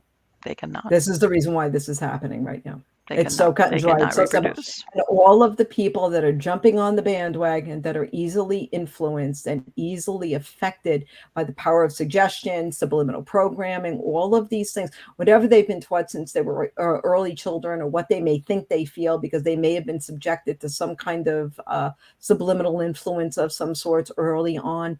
This is all a part of the agenda, and they don't want you But to you know what? I reproduce. guess what I think I have a hard time sometimes is that if you're a teacher, if you're a professional of some type, you're a Right. teacher, you're in this Yes. case a pediatrician, as a person, don't you have this thing where you can say, that's not right. I'm not It's going to the bring up this trolley question. conversation. Marlene, it's the trolley question. Okay. What is in the greater good? You got the trolley coming down the track. You have to pull the lever. Are you going to be able to take out the one guy standing there at one end of the track, or on the other set of tracks, you're going to take out the five guys? Okay. It's the trolley question. The trolley argument says you're going to be able to, unfortunately, take out the one guy, right? Because the five guys have got to survive. Well, this is the other way around, because now you got to be able to lower the population. So in this case, you're pulling the lever and you're taking the five guys out. Well, you This know is what a that very tells big me? That, argument. and this is Marlene's theory. Here we go. Let's go down. Many, many, many years ago, because, people, I'm going to say, and the reason why I know it is that I've known of people that have had to go out of the country to get their medical degrees because there's only X amount of spots in Right. these Yes. universities for us, for medical degree. Right. And and I think sometimes, contrary to what everybody thought, that you were picked by your scores or Mm-hmm. whatever, there was an unwritten rule as to who they were picking to allow to go into their medical degree programs, as Right. in Yeah. that type of personality or that psychology, you Yes. know, Right. that no, and I think that. And I know this sounds way out there, and it's probably not written down, but it was decided upon by whoever did the screening, for who are we going to pick to use these vacancies and these nice, medical degree. And like I said, I know a lot of people that went to Spain, to Santo Domingo, Yes. to get their medical degrees. And by the way, they're great doctors because I've met some Yes. of them afterwards. And, of course, Yes. they had to take their exams, for the Yes. board. Right. And I think that even back then, they were, you yes, no, you no. You might look Right. like you might actually resist that kind of deal. Yes. The resistance. Yeah, Resistance. that's So, true. that psychological profile, even though you didn't know you were being profiled, you were being profiled. Yes, that's Because true. that's the That is only very way that true. I can account for so many people thinking, um, how can I say, have that mindset. How's that? Yeah, definitely. I think even in the medical practices, we're seeing a massive turnover also. Yeah. When's the last time you tried to call your doctor's office if you have a very large practice, with a lot of doctors at that practice, or it's, multiple locations? People don't answer the phones anymore. Oh, no, no, no, absolutely not. Forget it. Everything's done through the Mm-mm. portal. This is the programming. Yeah, no, you could call for, like, let's say if you want an appointment, Hmm. of course, if they're open, like during hours, and you'll get like a remote office that just all they do, they're not medical staff, in other words. All they Right. do strictly is appointment setting That's or it. cancellation or something, period. Yes. But they're not medical staff. You cannot ask them a question about anything. And Hmm. even if Yeah. you wanted to do what they call the, one of those teledoc visits, you still Yes. have to Yeah. schedule it through them. Oh yeah. So that's why I think that, and I don't know if you've experienced this. This has happened for a few years where all of a sudden the emergency rooms are flooded because Yeah. people will say, you know what, I can't go see my regular MD because Right. I'll see them 3 weeks later. Hmm. If you're like kind of sick, but not really like bad, bad sick, but you're like, hey, I've gone through over the counter meds and it's not working. Yeah. And I can't wait 3 weeks to go see my doctor. So they end up in Right. ER. That's unfortunate. That really is truly unfortunate, because nowadays, to be able to make an appointment nowadays, you have to go through the portal. You have to get Yes. on the computer. You need to Yes. accept the cookie. You need to Yes. accept the scripts that are downloaded onto your machine. You have to allow to be tracked. You have to enter into the system. You need to click on make an appointment once you're signed in. And Yeah. then you can be able to wait an hour or two. Somebody will get right back to you and they'll say, all right, I'll get you in on whatever date, because the old school Yes. way of being able to do things where, I've got a landline here. So Sure. you can't just pick You've up the got a phone. you've got a what? You've got a landline? Girl, I'm only, yes, I do. I'm only, Yes, I do. Because every single time, whether I'm calling the IRS, I'm calling the Social Security Administration, anybody that requires a long hold time nowadays, uh-huh. what they'll do is, I can't hear you. I can't hear you. Are you on a cell phone? Yeah, you on a cell phone? Or they'll just hang up on you and be like, Yes. I've, damn you, that's not me. That's on you. I'm on a landline, baby. Don't even hear me that excuse. right. I have confidence. And I'll even say to them, hello, can you hear me? I says, I know you can hear me, baby. I know you can, because I'm on a landline. And it's And then like, I yeah, hear this it is, click, say hello to Mr. Dalton. well, you know what? There's, and good luck, once upon a time in which that was considered bad customer service and you would get in Yeah. trouble, like that's the norm nowadays. Oh, I yeah. hate to say And it. the what is it now? The IRS now is affirming calls out to foreign countries now. How does that Oh make yeah, you feel? The IRS, that's that's incredible. That fake, is incredible. your sacred social security number. All that Okay. information is out there. That's right. And Yes, back in the day, they used to say, don't put your social security on the computer, don't I upload remember. any forms of identification to the internet. And now they force you to. You have to. You have no Yes. choice in the matter. You have to upload it. You got to be able to send over your birth certificate, your passport, who knows, all your pertinent documents. And it's Oh like, yeah. what happened to security? Oh no, it belongs to us now. Thank you. Yes. You know, And if you and want to operate with us, if you need something from us, yeah, this is the only exactly. way you're going to get it. So the only Exactly. alternative is not to want what they have, and the thing is to Exactly. source it from other places, Exactly, because they'll or say, yeah, they'll say maybe your identity is going to be stolen if you go ahead and you upload these things. Guess what? Everybody in the United States at one point or another has or will have their identity stolen or compromised sure, because that's the yeah. age that we live in. Because you no longer have an identity. That's the truth. All You're right. just a No, that the digital sanctity person. of what that was, and Yeah, then we can all go back to, well, if you have yeah, stuff that they can control, yeah, you know, yeah. that's That's true. that's basically where we're at. Hmm. Hey, what was it? If and I'll give you an example. If right now, um, if you they what was it? I'm not going to I'm not going to say the name of the brokerage firm, okay? But I'd put in a little bit of money. I was doing some stuff with the crypto, Right. and they go through this thing, and of course they're online, and they're saying, okay, we got to verify, even though I'm supplying the all the my email, my password. No, for Right. some reason we need to verify that it's really you. Okay, what do you need from me? Of course, you gotta, and then there you gotta take a picture, where with your ID. Well, no, that in the back, but we can't. It's not good enough. And I'm like, what the hell? With a phone, I'm like, I got an iPhone. Come on, this is not. Hmm. Well, basically, I was so mad that I did not have access, and this is my point. I didn't have access to get in there. And originally, I was going in there to look at a statement. I wasn't going to look. Right. Yeah. I was just going in there just basically what happened was I was locked out of the account because all of a sudden it was saying, "Hey, you know what? That picture that you took with your phone of to verify that that's you, even though you Hmm. gave all the information, that's it's too. What was it? It was either fuzzy or some of those deals." It was like I Yes. don't know how to take the picture. The lighting. It was like I went out into the sunlight. It was like there's no shadow. Like what am I gonna do? Hmm.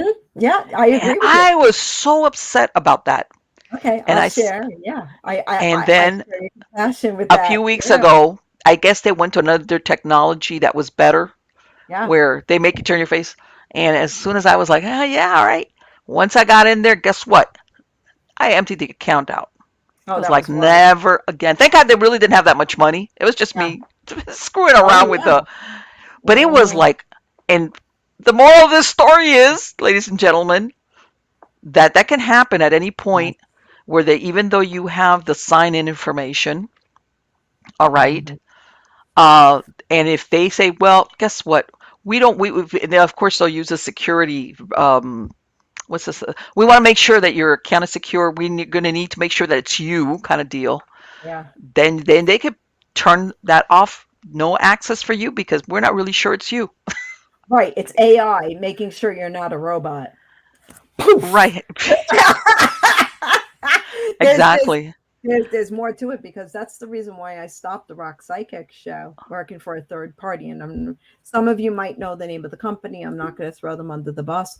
I've been Okay. working with them for many, many, many, many, many, many years. Okay, not only as an affiliate with the North American Psychic and Paranormal Network, but Mm-hmm. also as Rock Psychic. And they had owed me money. They had owed me Okay. hundreds of dollars, and Okay. I hadn't received my payment. And I had a relationship with them that lasted nearly a decade. Okay. Wow. I know. Suddenly they go ahead and they tell me, they say to me, oh, we need a copy of your ID to be able to issue this payment to you. Now, There they're a you go. foreign entity, they're a European entity. And I Okay. said, hold the phone a minute. They are European and also South American entity. And I said, hold the Mm-hmm. phone a minute. I go, you want my, yeah, because they knew I moved. That was the key. Okay. Because I moved from New Mexico to New York. They go, we need your ID. And I go, I'm sorry, you have my ID already. I've provided it. This is not necessary. So I had to be able to kind of finagle and do an e-payment into the cloud. And I had to be able to go through a third party to be able, like a third party banking system, to get that little e-card kind of thing to get Yes. my payment. I Yes. couldn't go to my regular bank account, and they refused to issue me a check. You know, Mm-hmm. all because they wanted me to upload my driver's license to, and never, I'm going to tell you folks, be very careful, because sometimes there are foreign entities that are going to want your information and they're going to exploit it. Sure. There is a cellular company that will remain unnamed, but you guys will probably figure it out in upcoming weeks, because I started up with a cellular company and they said, we want a picture of your driver's license front and back. We want your face. We want everything. Da, da, da, Yeah. da, da. You know, and I went ahead and I went to it. They go, it's not good enough. It's not good enough. So I went into the store, See? and the girl couldn't even get it done. The girl behind the desk, she couldn't even get it done. And they had to be able to call customer service, and they wanted my practically, they wanted my ovaries. Right. Yeah. It's like, what are you What gonna do do? you want? What do you Right. want? But it's just, and it's a prepaid account nonetheless. Okay, they went through all this for a Uh, prepaid account. I said, I go, well, I says, you're going to drive me crazy. You are just going to drive me crazy. Why am I even bothering to be able to do business with you? But I says, they're the only cellular carrier, in my area that you can get a decent connection with. So I says, I'm right. going to go with you. But there's not much you can be able to do nowadays, because they want to be able to verify you are who you are. And now there's all these bots going through, and Yes. then you've got scammers as well, which I think, and a lot of your listeners are going to hate me for saying this, but I really believe that a lot of the scammers that are out there right now are not individuals. I think that they work for the governments to be able to create distrust. Yep. Now, Make and I'm gonna introduce my. This is something that I heard when we were. Now that we're talking about everything going digital, and Mm-hmm. the end of currency like paper, whatever, Yeah. and of course that they were talking about that the underworld is not going to be happy with it because you can't transact. Okay, this thing of like you're gonna, Yeah. I'm gonna come with my debit card and you're gonna pay me. Right. Yeah. Um, if you're let's go to John Wick world, okay? And then you Right. remember in John Wick world, they don't Yes. their Right. computers are DOS and they're on landlines, Yeah. okay? And they've got Yes. gold coin. It's that version of, Right. that's a make believe, but let's face it, crime, whether you're the petty thief Yeah. at the lower levels or the guy up there, Yeah. this thing of transacting, all digitally, it ain't Yes. for them. That's the only thing that I can think of that there might be a hitch Right. with this going digital stuff Yes. because there's millions and billions of dollars that's transacted, let's say arms, a bunch of Yes. other stuff Yes. that digital is not going to go down easy. That pill is not, No, there's because they consider, yeah. understand. Yeah. They understand what you think I'm going to let somebody go and say, no more money for you. That those millions of dollars that I just transacted because I'm laundering some money or I'm paying this off. You're going to, no, I don't think so that you could track it. Yeah. That's the only and it's funny to think when I heard of that theory, I said, it's funny to think that crime Yeah. institutions or Yes. cartels might be the ones to save us from going totally digital because Hmm. underworld figures will say, no dice. And I hate Exactly. to say it, there's a lot of governments which are run by cartels. Of course. Of course. Yeah. Look at what's even happening right now, the United States of America, where we live, Hmm. right? The Yes. Chinese are buying up all the real estate. Why do you Yeah. think that is? It's one of the most valuable commodities that has ever existed, real estate. Yes. So if you take away our traditional barter, which is our green currency, okay, Yes. what's going to be the next thing? Gold, gold. Not many people have gold. Not many, No. especially No. what you need to be able to borrow with. So what are you going to go to our next? What's going to be the most next valuable thing? Real estate. But the Yeah. Chinese are buying it up. You see, Yes. so they're all a part of the issue too. They're all in on it. This is like an Right. It's like when you all are in one. being, and I'm gonna say it, and I'm sure there's people out there. This once upon a time, and I was one of them. You were young and you had a decent job. You could get into a starter home, and little by little, Oh yeah, you sure. had a decent job, or you Yes. saved towards it. And you had nowadays, it's very difficult, even if you have a Hmm. decent job, Right. for you to get even what they call, the starter homes, Oh yeah. because it's out of reach. It is. It is. And that's always, I think that what you were talking about, that drive of not allowing people to own. Because this is, as a matter of fact, the other day they were saying in the next few years, the baby boomers are going to be doing the biggest transfer of wealth, Yes. okay, to the general, their children or their grandchildren, because they came from the years when you could buy a home or Right. property Yeah. and accumulate some type of wealth. And of course, they're dying and there's Right. passing. It's like, I forgot what is, it's an astronomical amount Yeah.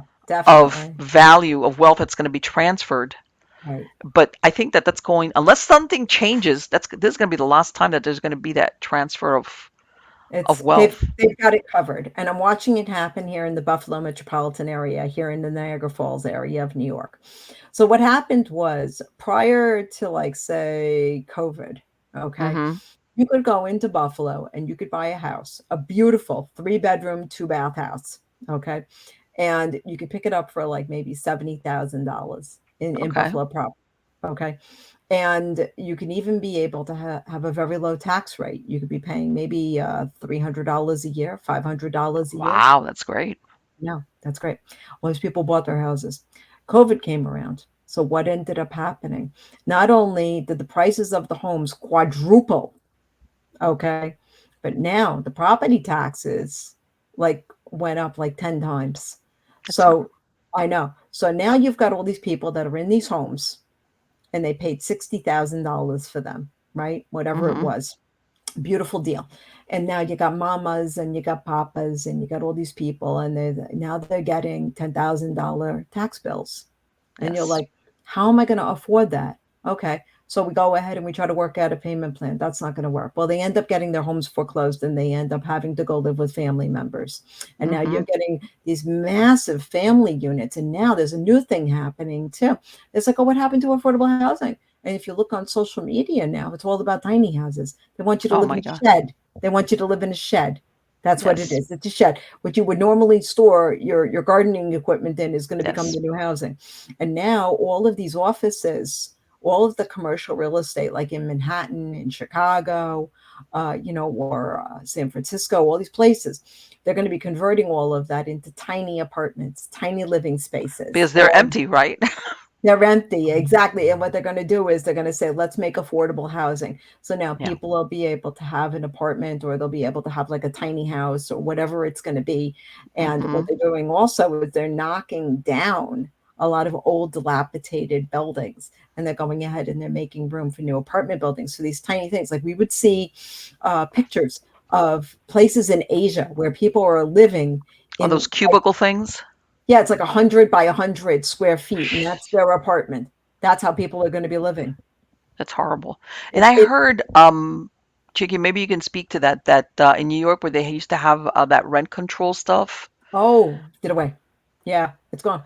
It's gone. Maybe Yeah. they can do it in some increments, but unless you are a victim of domestic violence or you're in on like a Section 8 program or something of that nature, then you got a little bit more flexibility because the government's there to be able to help you because you're under a Well, clause. I also heard that some of these properties, they've let them go bad so bad that they're unlivable anymore. In other Yeah, words, they're that knocking rent down. control, it Hmm. it exists, but not really, because the properties that had rent control, they haven't been upkept. I don't know if this is accurate. Oh That yeah, now they're not livable anymore. So basically, it's in essence they're getting rid of the rent control program that people yeah. sometimes had these apartments for years and years. Hmm. Yeah, it's not safe. I remember before I moved out of New York City, this is back because I predicted 9/11. So I got out before 9/11. So I gave myself a drop dead deadline of like, what was it, July the 15th, 2001 to get out of New York. I was, Wow. I said, I got to get out of here, but I got to have enough window of time. So Uh-huh. before that happened, I would go to Brooklyn. And in Brooklyn, out towards Coney Island, you had something called the Marlborough Projects. And the Marlborough Projects were, again, rent controlled and it was subsidized housing. You had a lot of people of ethnic living there. Hmm. And it was very affordable. But when you went ahead and you took the elevator to be able to go up into someone's apartment, the elevator is going to smell like urine. You go into the stairwell, you're going to see feces, you're going to see urine, you're going to see graffiti, you're going to see all kinds of Right. disgusting things. And it's all due to a lot of mental illness and drug Sure. use. I mean, drug use, mental illness, same thing. But either way, you're going to be able to, see how badly they allowed these projects. And all these projects originally came around for the veterans coming back from Vietnam.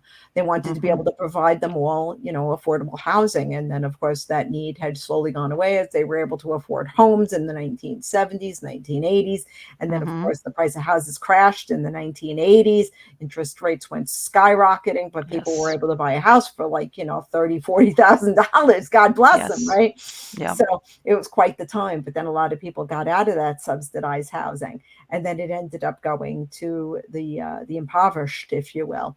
Well, what And happens is also right, like what happened in some of these places like Detroit, that the regular citizens yes, kind of get scared. Like they move away, like, okay, this is yeah, not starting to be safe anymore. So it's a right. combination of things. Yeah. Yes, yeah, definitely. I know around that time we had race riots as well, people coming back from Vietnam. We had the race Yeah. riots. I'm trying to think whatever else happened. There was so many things that happened around that time that sent people scattering. Oh, also, I think it was like in the 1980s, also, they shut down all the mental institutions as well. They took all That the was a people, big they just bust them into the middle of the city and go, here you go, have your Yeah, I heard that freedom. originally. The Yeah, theory behind that, which I was thinking, who thought of this, was that when they let them out of these bigger institutions yes, and put them in communities, that the community would take over and care for these people. Guess what? right. Nobody did. No, And then, of course, you know, their family of right. origins, most of the times, if they had one, stepped back because, especially if there was a severe mental illness. Yes. So that's when you get the homeless. They had to live somewhere, and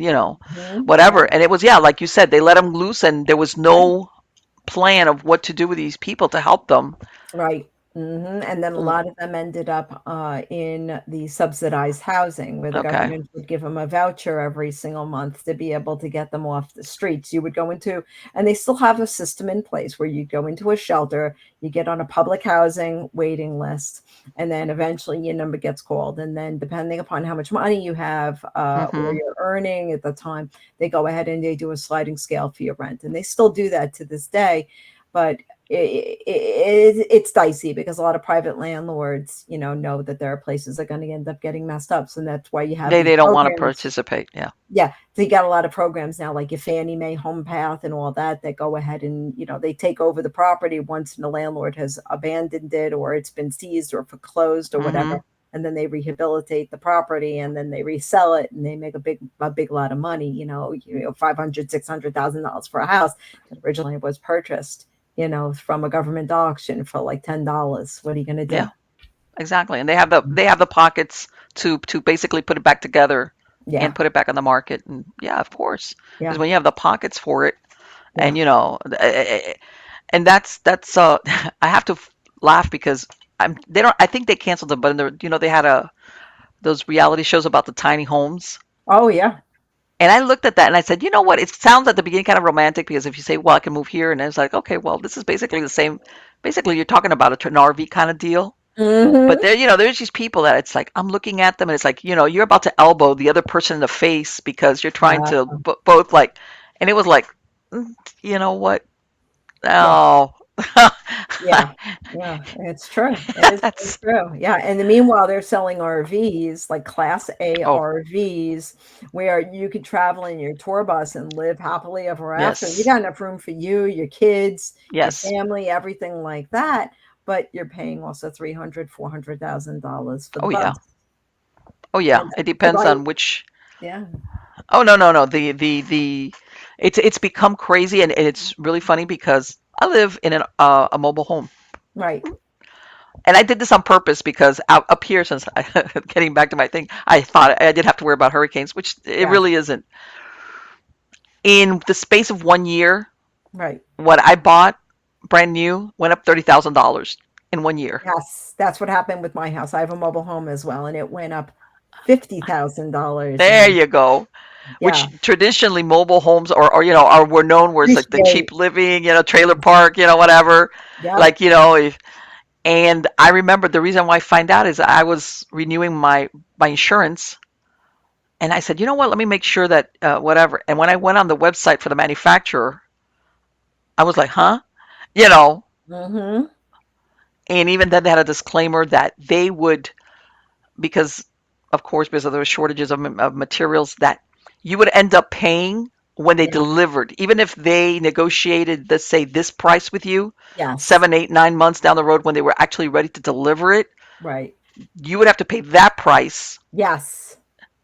versus maybe what you contracted with 9 months before because there was such a Yeah. fluctuation. Yes. Yes. And Definitely. people don't believe me when I said, and I had to have an argument with the insurance company when I said, Right. look, because usually mobile homes, they're like vehicles. They devalue as time goes by. Even Yes. though this was practically, it was new. And I had to have like kind of like an argument with the agent. I said, look, I need to insure it for more because it's worth more. Right. Right. Right. Yeah. It's like if Definitely. I had to replace it, if something happened, what I have it insured for is not going to be enough. And Right. it was one of these kind of thinkings that it's a topsy-turvy world as Right. far as housing, getting back to the original thing, Yeah. Yeah. Yeah. um, where what's basically that we're herded, like what you were talking about, into smaller spaces or smaller things, or Right. Yes. that, uh, well, a cubicle's better than the streets kind of deal, Yeah. That's because I true. can't afford anything else, Yeah. which is That's pretty right. sad. Yeah. Definitely. I'm seeing that So let me happening. ask you something, Chicky. What are you doing anything right now online? I mean, or can people find you on your website, or Oh, do they you? can find me on my website and they can be able to book a session with me. I'll do a video call with them or a phone call, if they want a reading or they want to be able to do some kind of mind body healing, or they want to be able to do life coaching or mentoring, Okay, or maybe they need some guidance with regards to some advice, beyond what their regular doctor can be able to give them. And I'm, by all means, I am not a licensed professional. I will always right, refer you back to your licensed professional. But if you have run the gamut and you are out of solutions, I am very innovative with my approaches. okay, And I tend to be able to move mountains. It was just before the show, we were even speaking about a woman who was on one of the social media websites next door, and her has to be able to give up her child. I mean, not her child, her children. They're fur children, if you will. But right, yeah, her human child developed an allergy to the cats, and they ran again through the gamut of all of the allergists and the doctors and the pharmaceuticals and everything. And there's a mind body connection to that. And I have healed people, not by laying hands, not Reiki, none of that, right. but through well being coaching and being able to shift perception, because a lot of children do grow out of cat allergies, but it's being able to mature the mindset and the perception that helps them to, Oh, please don't. or whatever may be going on, and all the things that we've been talking about. And in the healing profession, I have a very different approach. So if somebody wants to get a hold of me, you can go to chickie.org, rockpsychic.com. Okay. Nappin.net is where you would network. We mentioned Love's Church earlier on. I've been so busy Hmm. and so overwhelmed with all of the different projects that I've been doing this summer. I haven't had time. I'm working on merging Be Okay. Inspired Radio and also Love's Church, and all of the programming for all of that. Plus, the Psychic News Network is another program that we lifted off briefly. And it was all predictions based on the news, is what's going to happen next in the news. Okay. We've been 100% accurate. Myself and my fiance, John, have been working on all these little projects, but we're phasing out the Love's Church and also the Be Inspired Radio right now. We're working on bringing all those programs into a podcast format, so it's on demand listening rather than live streaming radio. Because Right. Exactly. it was at the point where it was the radio station was running 24 hours a day. We had a lot of listeners and everything like that, but the cost for the electricity has gone up. You would think, I live right here at Niagara Falls, that my electricity would be low because I'm right here at the power grid. No, I'm paying the Uh highest huh. rate in the nation. So I'm looking at it and I'm saying, I got to pick and choose my battles wisely. And then the Sure. cost of hosting went up another $200. And I'm like, well, if I took a vow of poverty, I don't have the money to pay these guys. And I said, would you negotiate? They said no. So now I'm in the process of being able to find some kind of other solution. So Right. in the interim, it is what it is. It's now Podcasting, you know what? It gives, at least it's the flexibility yeah, for people to listen when they can, yes, exactly. whether they want to download the MP3, or, if you want to put a link to so that they can. And I tell my Mhm. client, my listeners, and because they hear it all the time, because I say it all the time. Right. If you go to my websites, you can listen from the browser or download without commercial interruptions, which That's you're going to right. get in all of these different podcast platforms. You can Mhm. go and you can listen, And I know some people are, or they have a certain platform that they like, or they have the app. But Hmm. I always give them the choice that you could listen to me without commercial interruption, because Yes. sometimes I myself get frustrated because I'll be listening to something and then in the middle of it I'll go, and by the way, now you can. It's like, oh, I'm all like, I'm all into the whatever I'm Right. listening to. It's like, oh, Yeah. don't do that to me. Yeah, that's But true. I'm not going to be going through a host. I can guarantee you that because I don't want my freedom of speech being impeded upon. I'm most hmm likely going to be able to find a solution to run my own servers, and they will let me tell not you something. I've forbid. thought of that. I have thought Yeah, of that. it can be done. Okay, it's just a matter of being able to Let do me tell you something. some slightly interesting procedures, but yeah, Yeah. you circumvent the man, so to speak. Well, I'll tell all my everything I have produced, whether it's written, Yes, podcast, or audio, a video, I have downloaded versions of it to an external hard drive. yes, There's nothing that's in the wise. cloud. They have it in the cloud, but if it You if have it your own. goes south, guess what? I Yeah, have copies of everything, yeah. Speaking of that, written, images, everything. yes. The one thing I will be able to tell all of the listeners and watchers at this time also is there's been a lot of talk about solar flares. Yes, And one of my predictions is that it is eventually going to knock out the power grids. yes. Now, it's So do also you going to think that change then them. that'll be a solar flare versus a man-made They have EMP? to be able to integrate new web technologies. And the World Wide Web is your dominant protocol right now. We used to have Yes. IRC, we used to have FTP, we used to have all these different protocols, but now the World Wide Web has taken that over. So what's going to end up happening is they need to be able to install a new version of the web, and they need to be able to bring everything up into like this whole interactive format. Everything is Mm-hmm. going to change, but they need to be able to again do a shutdown. They shut us down in our society with COVID, and now Right. there's going to be a solar flare. Solar flare, or so they say. Okay, keep your eyes on the Soho website, SOHO. But Okay. anyway, there's going to be a solar flare, and it's going to knock out the power, and that's what they're going to say. Okay, but I'm going to tell you right now, for all of you out there that store your stuff out in the cloud and you don't have a backup of it, okay, whether this is an actual solar flare, it'll destroy your electronic media. Print these Yes. out or store them into an electromagnetic case that will Yes. protect from an EMP, so to speak. Yes. If you've got photos, print out, go back to having an album, print out your Yep. favorite photos. Don't Yep. leave them on the internet. Do not leave them on your computer because if something happens with They're this, bad. They're bye bye. yeah, you're going to lose everything. And unless you don't have an attachment to it, like me, I don't care. I'm kind of like whatever. But I've been recently over the past few months, I went ahead and I got into scrapbooking because out of Mm-hmm. necessity, there's things I don't want to lose. So Sure. and now I'm starting my new little hobby for the winter. But I'm starting to print everything out and making sure that I've got a good printer and ink and all these kinds of things because I want to make sure that whatever I want to save that's important to me that's digital is now going to become something physical and tangible. So I'll always be able to have it. I don't need a computer. I don't need the internet. I don't need electricity. If something happens, I have it. Yes. It's near and dear to my heart. Right. And if you can't, the cheapest thing, get a thumb drive. Get a thumb drive, download it, put the thumb drive. You know that they do have cases that you can Yes. basically slip it in and that you can Mm-hmm. protect from an EMP. And then, Yes. when electricity comes back, I'm saying if that's really what Right. you got left, If the as computer's far not as, fried. you know, oh, Yeah. yeah, Yeah.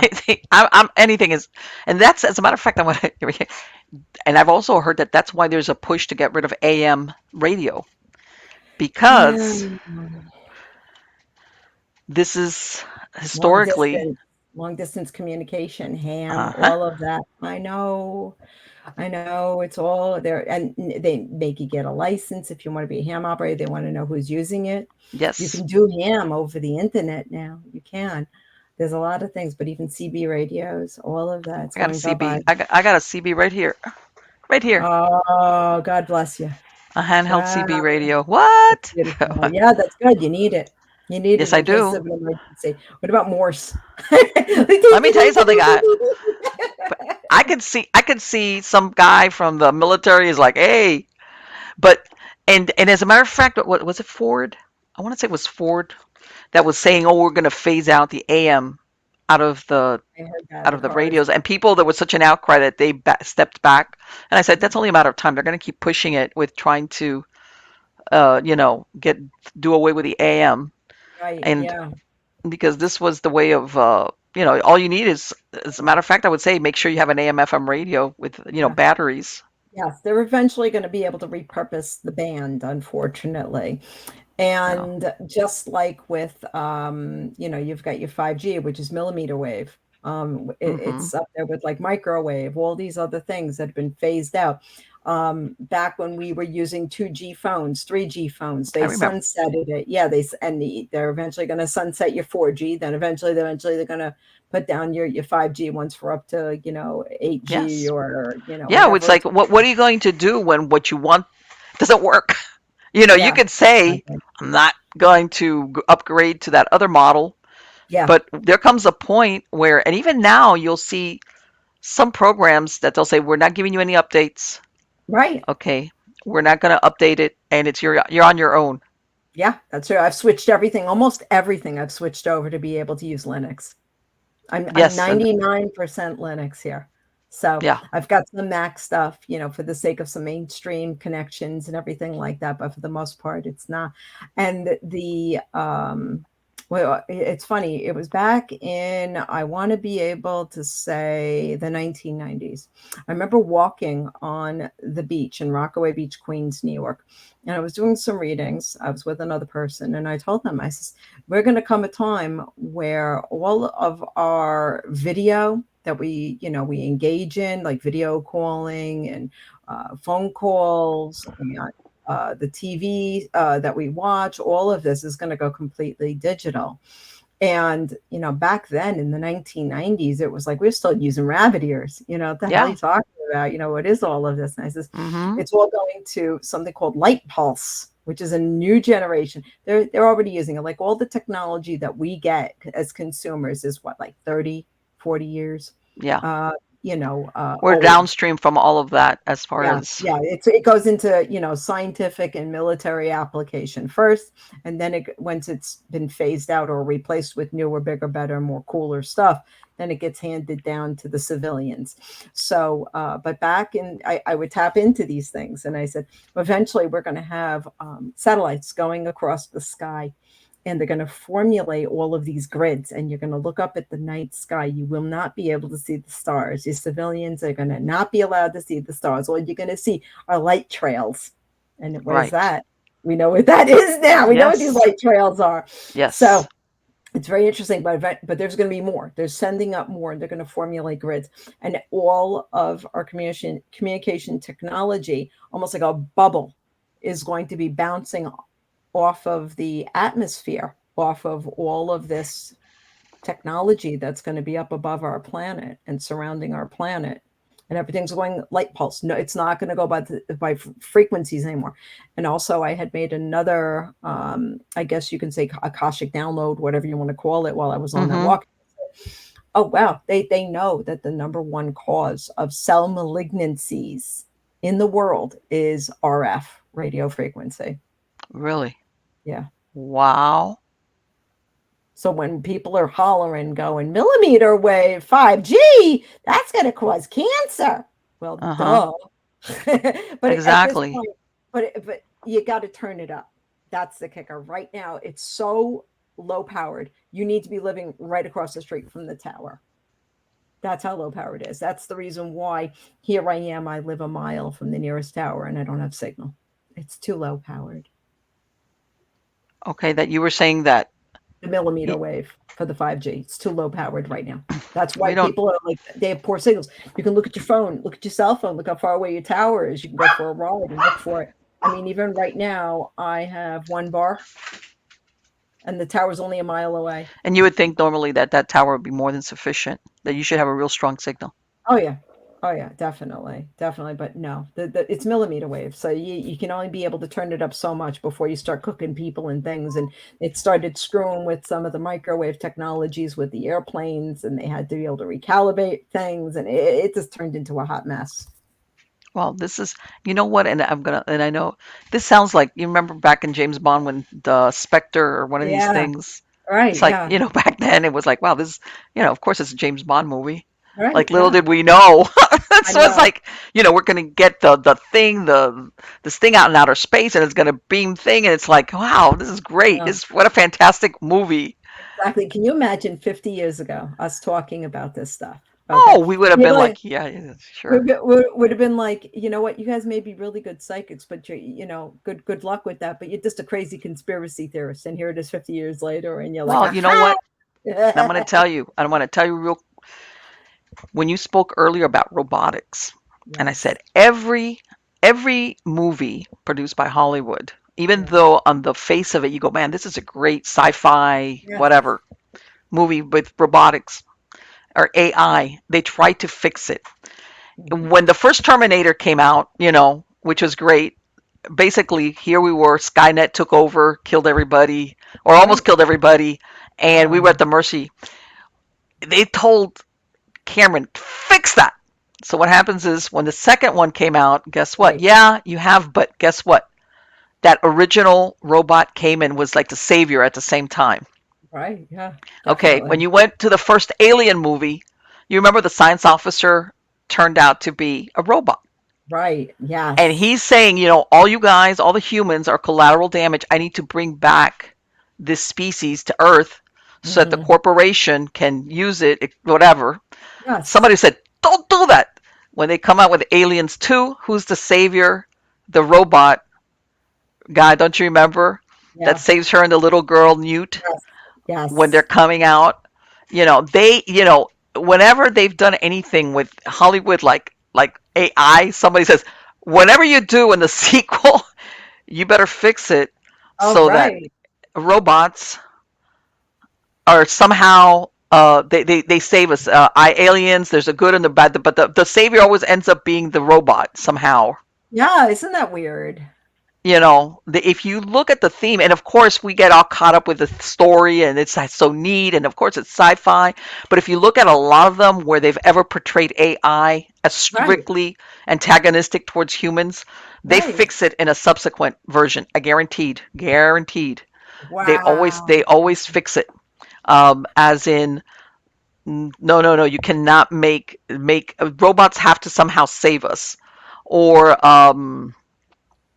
they that basically, or they make him very human like, or that kind of deal. Right. Right. Right. But Yeah. if That's you look at a lot of these movies, you will see that there's always been a push to humanize in the sense of a machine, or make them our that we need them, they're going to save us somehow, that kind of deal. Yeah, either that or it's some kind of like alien thing going on of some sorts. Yeah, something Gotta along be. those lines. But if you look at the storyline of some of these subsequent films from the first ones, they Yes. try to fix that. Oops, like, what did you do? You made the robot, like, like the original Alien.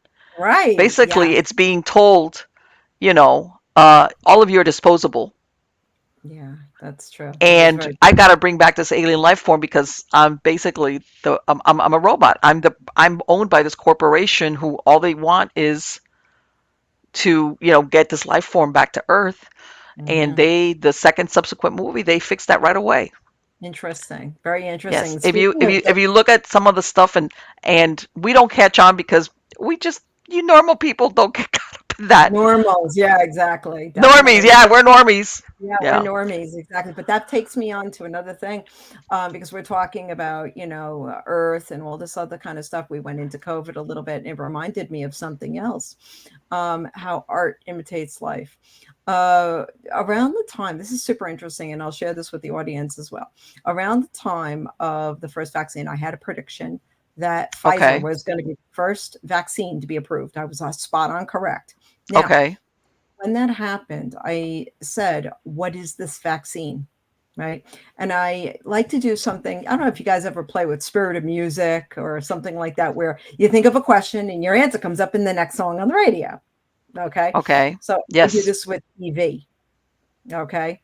And it never fails. I'm going to tell you something here. There is a free to air television station, almost like how you have your rabbit ears, but now you can put up a Mhm. digital antenna, you get your local stations or whatever, right? So we have a station called Comet TV, and you can Okay. watch Comet TV online and everything like that too. But it was late Okay. at night. I just finished up doing whatever I needed to be able to do, and I retired to be able to go watch some television. And I said to the universe, please inform me and tell me what is up with this vaccine stuff. And sure enough, universe delivered. I turned on the TV, and an episode of Stargate SG-1 came Okay. on. I don't know if you guys all remember that TV Oh show, yeah. right? Okay. Uh-huh. So, I can't remember which of the two, but I'm going to tell you which episodes they are. You guys can go on a hunting expedition for them. I found them out there on Daily Motion. The first one is, I'm going to look at my email right here, and Okay. it is episode 510. Original air date was August 31st, 2001. Okay. Syndication air date 11/11/2002. It's DVD disc season 5, disc 3. And it says SG-1 encounters a potential new technologically advanced ally in the war against the Goa'uld, though they do not know the dark secret of the Ashen. Now, the second episode is from 2010, and it's episode 416. Original air date 1/12/2001. Syndication air date 2/11/2002. All DVD right. disc season 4, disc 4. And it says 10 years into the future, the former members of SG-1 must send a message into the past to prevent the extinction of the human race. And it goes on with a further synopsis. But in a long story short, my question to Spirit or Akasha or wherever it was, what is this? Turns out that in these episodes, the humans made an ally, supposedly, with an alien race called Okay. the Yashen, and they delivered to us anti-cancer, anti-aging vaccines. And they went ahead Okay. and they gave to the entire population of the world, and they said, may you live long and prosper.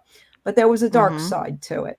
And the dark side was that Samantha Carter, who's one of the leading characters, ended up becoming sterile. Now, what happened in COVID? Oh, Let's yes. hold that thought, put a pin in it. So Yeah. then they have to go ahead and they have to use the Stargate, the portal, and they need to send a message back to their earlier selves. Originally, so now we go, and I said, I need more information, Spirit, please elaborate. Okay. So the very Okay. next evening, sit down in front of Stargate. I just randomly put it on. Another episode.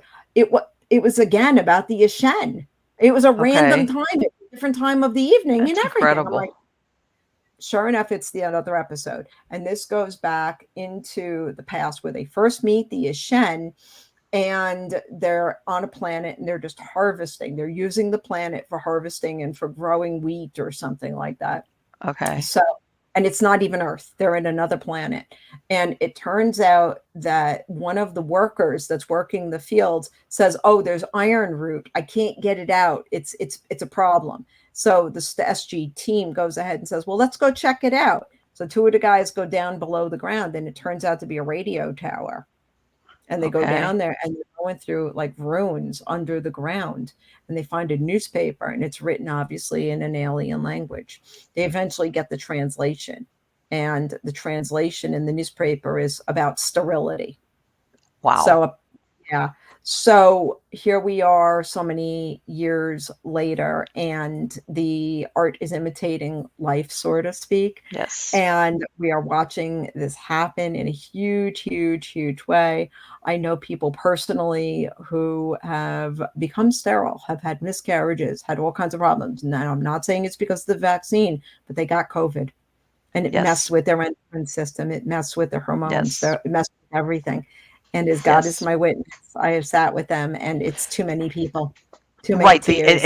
and I've also heard of shedding, that people that have been around that they've also, and see, the thing is that whether if, even if you can't pinpoint exactly, like you said, what are the odds? Yes, of course, women have always, there's been miscarriages, or or Yeah. you hear of somebody that had a hard time or couldn't get pregnant. That's always been Yeah. around. Nobody's saying, but that was a Right. rare situation.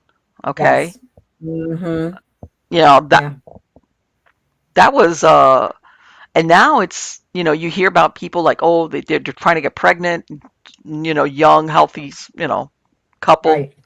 Mm-hmm. And it's like, you Yep. know, why is like it's more common than it was before, whereas that was, you know, that Mm-hmm. was something that very rarely did you ever see. Yeah, you would have a childless couple, some by choice, but others because. Right. Yes, exactly. Right. Yeah, definitely. And I'll share from personal experience. I will go very intimate. And I will say, like I said, before COVID was a thing, I got hit with something. It was Okay. something that I'd never gotten hit with before in my entire life. I normally do not get sick. I'm a very Mm-hmm. healthy person. And after I ended up getting sick, I did get pregnant and I lost a Okay. child. I'm Okay. sorry. Now, it is what it is. It's Mm-hmm. nature, it's life, right? And that's what I Right. considered it, right? And it was very interesting because I ended up getting COVID a second time. Okay. And I then, within a matter of a month and a half, I became barren. I was no longer fertile. And I went to the Really? gynecologist and they told me, you are in menopause. And I'm like, how do you go from being fertile to being in menopause? One, two, three. Yes. They did the sonograms, they did everything. They said, you're infertile. Well, I'll have you know, it's been a year. Okay. And Okay. I thought, yeah, I'm in menopause. This is what it is. I want you to know that I'm just starting to be able to heal. I'm doing a lot of shadow work. I'm doing a lot of the internal, like the schema work, if Mm-hmm. you will. And I'm Right. starting to be able to change the structure of my cells with intent to see if Okay. this is really true. I want you to know that this past week, I'm not, I'm not infertile anymore. I've Really? started up again. I've changed my Wow. biochemistry as God is my witness. That is incredible. As God See, is my that's witness. that's that's that's and see, I hate to Mhm. say it, but when you have that type of proof, in other words, not that, how sometimes people become, I don't want to say they delude themselves, but when you have your Right. body basically responding in a manifest in a way that you could prove it, Right. Yes. okay, then it's like, okay, this is not me wishing for something, and that's all Right. is. Yeah. Exactly. It's not. I did nothing. All I did was the schema work, and I went ahead with the intent to be able to reprogram my cells. I'm also doing a lot of work to be able to clear any Yes. remnants of the virus from my body. Mm-hmm. And that requires me being able to introduce new viruses into my body, good viruses, because we always carry good and bad Sure. viruses in our body. Okay. And Mm-hmm. they become a part of our permanent imprint. So I am introducing things into my body that I know will either destroy or Right. compromise the other virus. Like I'm doing a lot of like contradictory work. And is it any surprise now? I'm no longer menopaused. How does that Exactly. happen? How does that happen? And I have an appointment with my practitioner very soon. So I'm going to go ahead and I'm not going to be wise. I'm not going to be a smartass. But what I am going to do is I am going to say, well, yeah, by the way, Uh-huh. by the way, can you please can you tell me the condition of my ovaries, please? Okay. Exactly. Exactly. Because, and you know what? This is the thing, and I know there's a lot of good doctors out there, but some doctors really have a hard time accepting that there's certain things about us medically that is out of their control. You know what I'm Yes. saying? Yeah. The That anomaly. is, You're the anomaly, right? that it's like, it's not because I take you to take this medicine or do this treatment.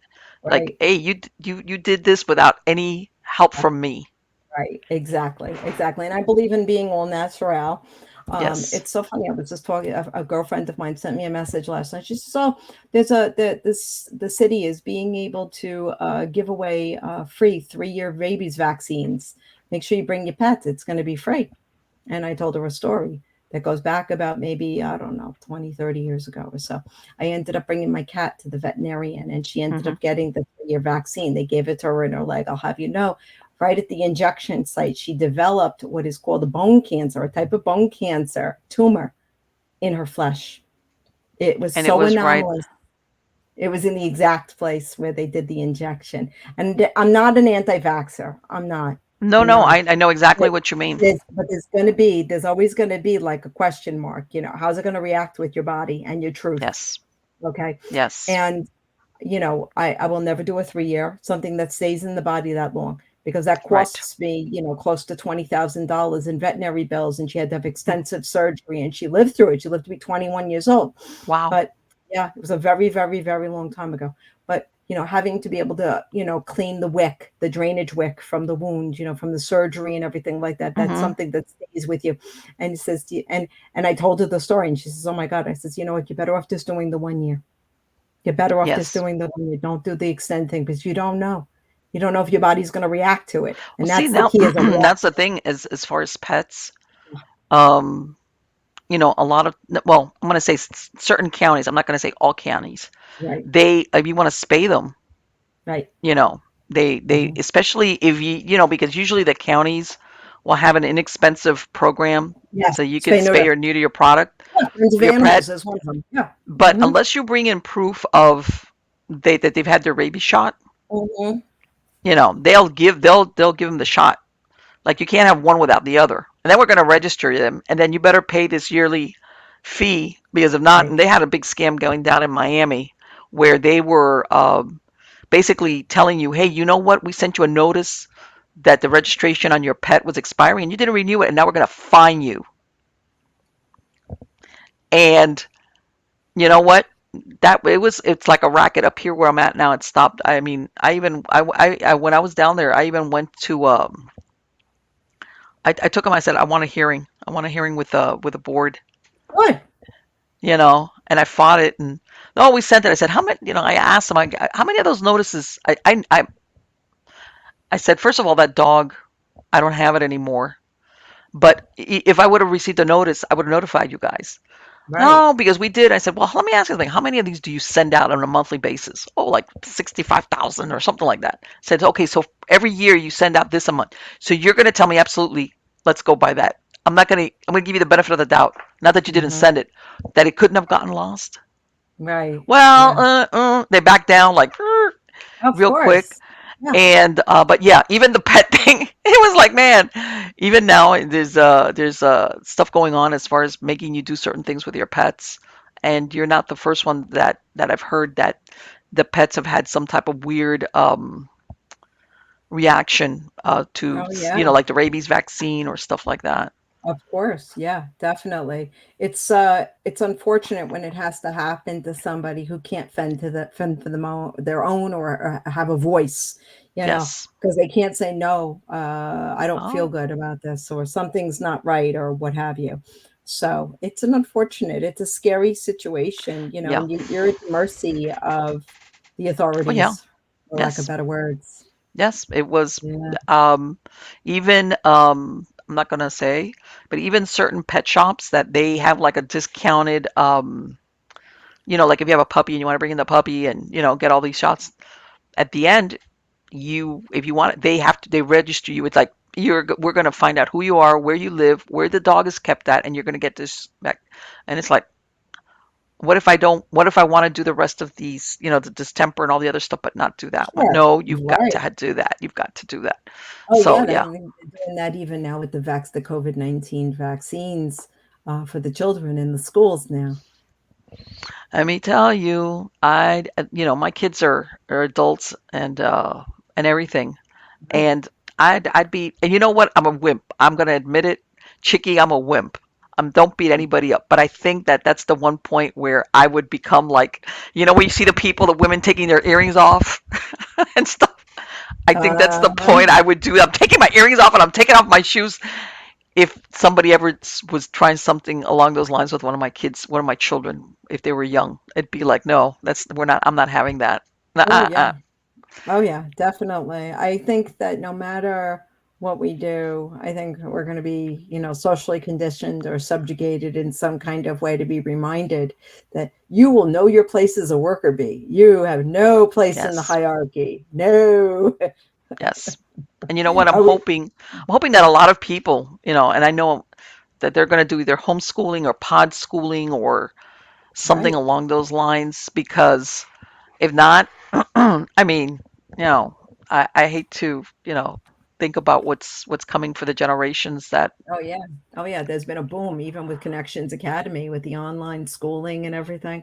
A lot of Mhm. people have turned to that as well, but it looks like a lot of them are even saying that they I think they tried to say at one point, I don't remember which state it was, but they tried to be able to take the online schooling and say, oh well, we get the kids together, and be able to do your community gym or your community athletics or whatever, and your child still needs to be vaccinated. And it's like, what?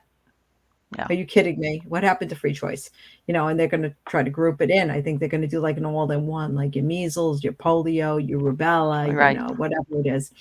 But Exactly. yeah, All those they, things that, and this is, and like exactly like what you said. I'm not an anti-vaxxer. It's just that lately things have right. happened, which is like Too I don't think much. that what's there is what it used to be before. Once upon a time, Right. when your Yeah. kids would get these things Mm-hmm. that, and I mean, I could do a 5 hour show with you, Chickie, Ah, and then I'm gonna by the way, I can say this because I was born in the United States, but I'm a product of immigration. Okay, I'm okay. Cuban. I'm Cuban Okay. American, but the southern border, we've got people crossing over with all these weird diseases, okay, Mm-hmm. that have been eradicated, but nobody cares about that.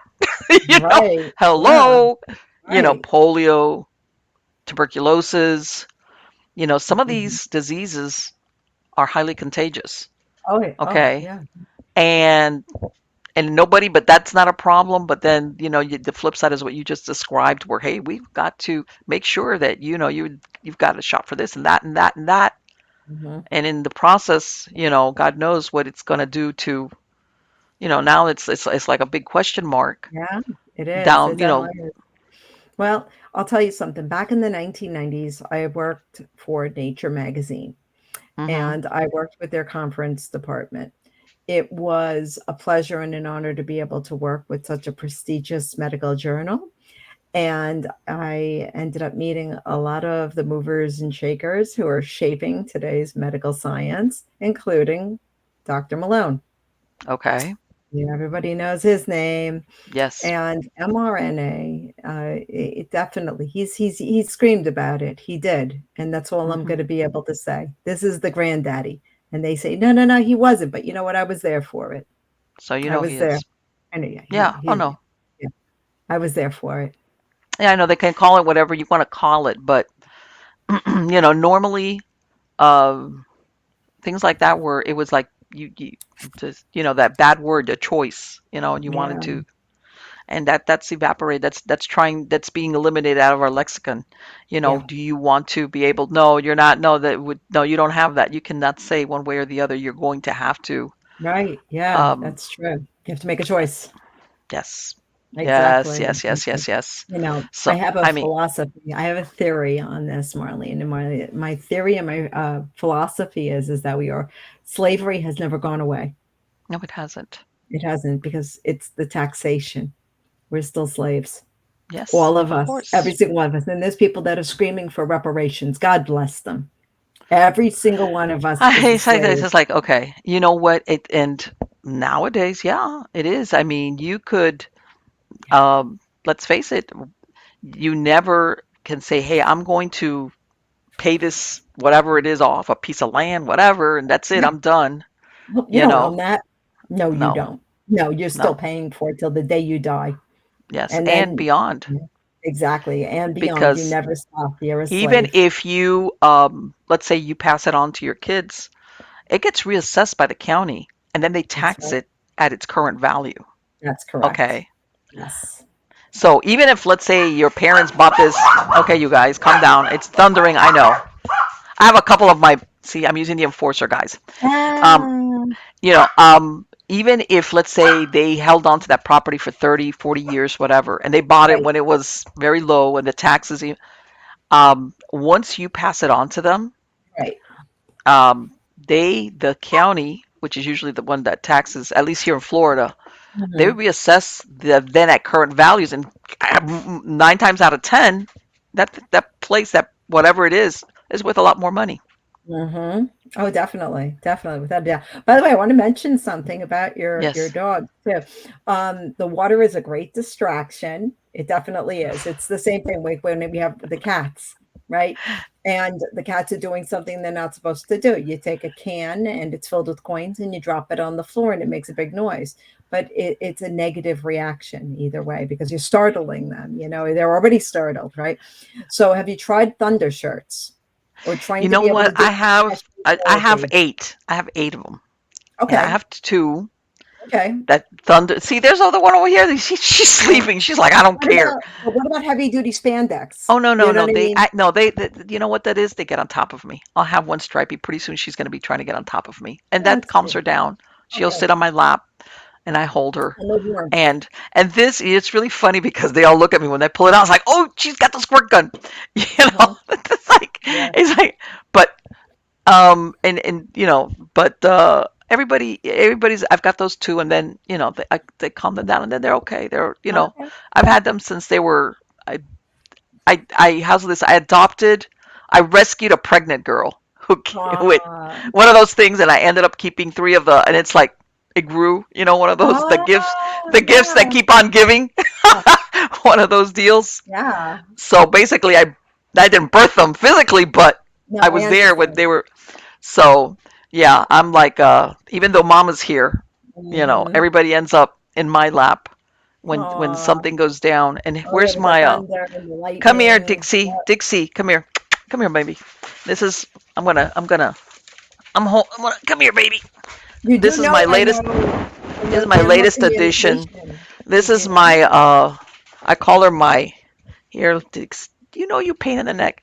I call her my Aw. mascot for the fight club because she's got one black eye. Oh, that's so cute.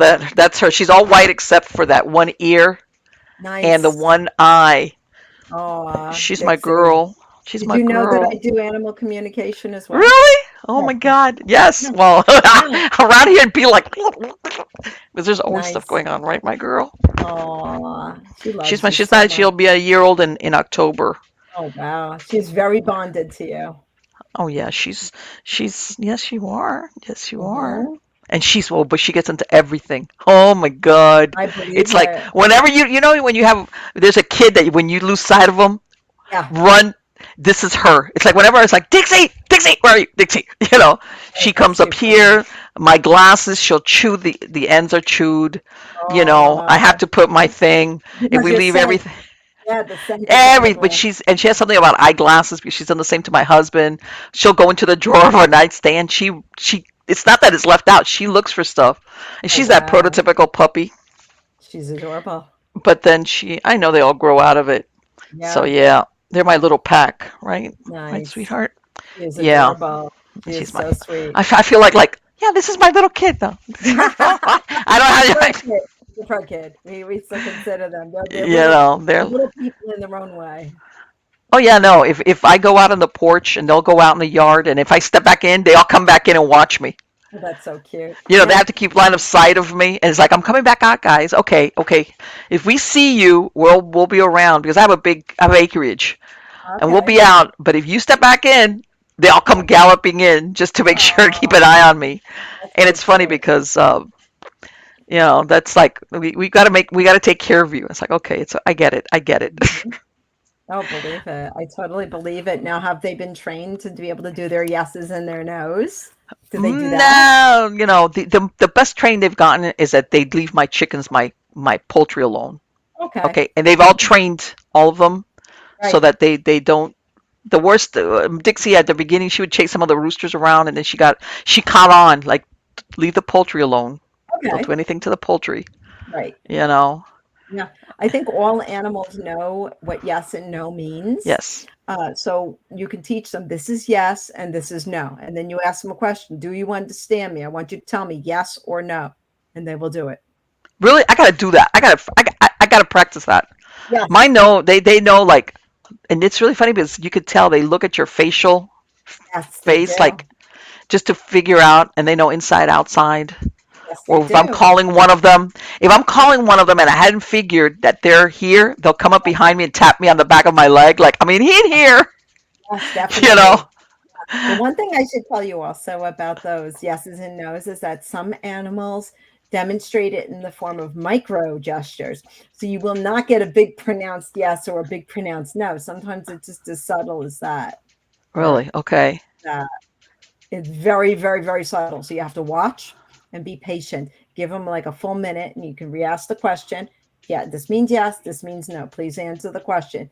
Do you want chicken or do you want turkey? You know, whatever Right, it right, is. right, right. Exactly. I gotta But do that. I'm they gonna let you yeah, guys know. they're just opening up pathways for animal communication, and they do understand. They do. They're all very, very, very smart. They've been around us since they're tiny little pups. They Oh understand yes. human nature. Cats do the same thing. You can do this with wildlife as well. You can teach them. This means yes. This means no. And you'd see a rabbit outside, and you'd say to the rabbit, I have a carrot. Do you want this smell? And of course they can smell it. This means yes. This means no. Do you want the carrot? And they'll put their head down a little bit like that. That means yes, you toss them the carrot. But it's that simple. I've done this with wild deer. I've done this with wild Really? rabbit. I've done this with feral cats. It Okay. works with all of them. I So gotta I gotta practice. I'm gonna practice on them and you're gonna have fun with it. yes. I mean, I've got a lot of wildlife out here, but like the squirrels, but they kind of like when they see you come out, they're, Yeah. even though I've had a few that have come up on the porch because I Hmm. put out like bird seed and and other stuff, and they'll come in. But yeah, yeah, it's like Yeah, you just I've have to got be slow with squirrels. Squirrels will come up to you. Squirrels will come over, sit on your lap. They'll climb on your shoulder. They'll climb on your head. They're very, very friendly animals. But they have to see you sitting still. Sit on the floor of the porch or the deck okay, or whatever when you see them, and just sit there and just see that you're not going to threaten them. You're not going to throw food at them. You're not going to do anything. But you can throw maybe like food down, maybe a foot away, and you can say, right, and see "This is them for come you." in. They can see, right. But sometimes you have to sit there for like an hour. If you've got nothing going on, you're just going to sip your morning cup of coffee, and you're going to say, I'm not going anywhere. I'm not going to hurt you. And you just keep on talking to them, giving them the psychological respect. They'll be like, oh. So they did this big experiment in Central Park and also in Boston Commons. Uh And huh. sure enough, the squirrels started being able to trust the humans more. And somewhere I've got photographs of a squirrel Okay. on each knee, one on each shoulder, and one on my head. And Wow. they were all over me. And I would bring them peanuts, and I would say, "Here, have a Okay. peanut." What they would do is they'd take the peanut, and then they take your finger, and they would like shake your hand, like saying thank you. They were Wow. incredible. And then somebody came in, they said, the experiment is over. We now need to exterminate them. And they made What? some excuse and they said, oh, they've got rabies. They didn't have no freaking rabies. Get out of town. So, because it was constantly interacting with humans, what were they going to Right. interact with in the Exactly. middle of the city? You know what I Yeah. mean? The rats didn't care. The rats are smart. They could stay away from the squirrels. So Yeah. they went ahead and they exterminated all of the squirrels because these squirrels were super intelligent. They were sitting on people's Oh my laps, God. hand feeding them. They're docile. They don't care. Squirrels are That's nice. horrible. And I'm not telling your listeners and your watchers to be able to go out there and start being able to bring squirrels into your home No, because but let it's me tell you still something. I'm surprised nobody protested this the extermination of the squirrels in Central Park. I think it just I happened so rapidly that people went to even By I the went time they back to realized it was over. Commons. Yeah, by the time I realized it was, I went back and I was like, where are all the squirrels? And I was talking to one of the park keepers. He's unfortunately had to exterminate them. They had rabies. And I'm like, what kind of BS is that? Right. Come on now. Come Yeah. on. And same thing Yeah. with Central Park. People used to sit under the trees or, be out in the middle of the park. The squirrels will come right up to them and eat right out of your hand. Yeah, of What are you course, going to because they're do? used to. Yeah, they're used to the people, and everybody got along just fine. Nobody got bit. There was never a problem. The animals were Yeah. very well behaved, and the people were well behaved. And I guess it was a big experiment to see what would end up happening. Yeah. All those fat, happy squirrels.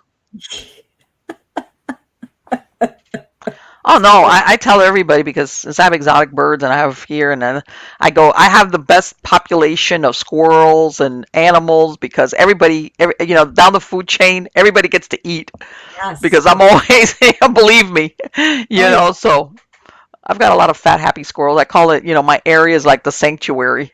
oh yeah, yeah. It's Yeah. awesome. That's Yeah, fun. so It's yeah, I always a keep lot of everybody fun. like, like, all right, you can, and I mean, I've got buzzards, I've got bald eagles, I've got, there's a couple of foxes who come in there, and it'd be like, because they've done something to my chicken, and I've got an owl, a couple of owls Oh, that I've nice. lost a couple of chickens too. That's why, as a matter of fact, when I finish here, I got to go Oh, and lock up their coop.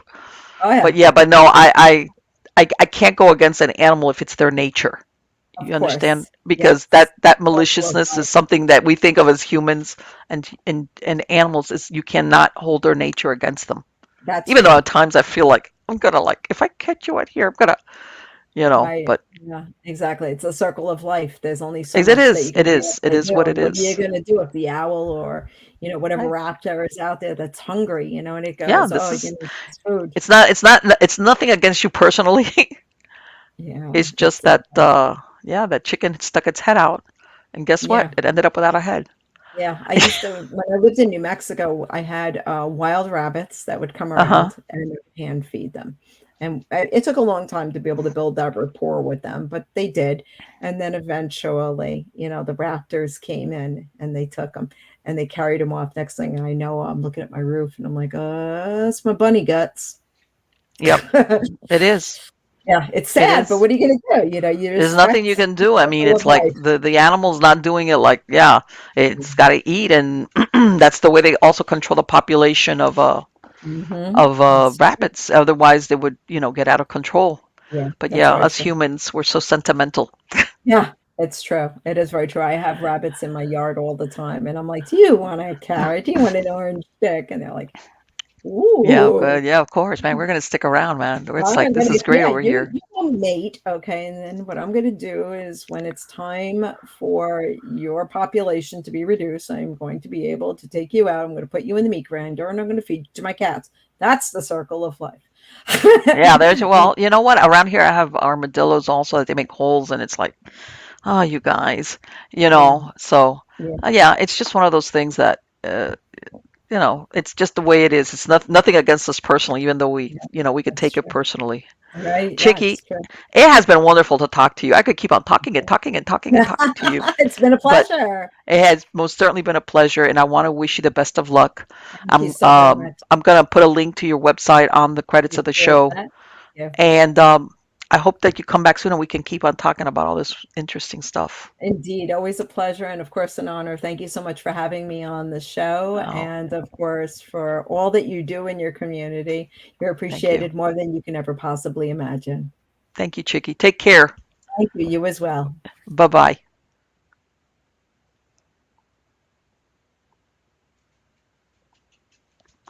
I'm going to make the end of the show real quick because this has been a long interview, but it's been great. So just go to MP Pellicer, which is the my website if you want to sign up for my Substack newsletter.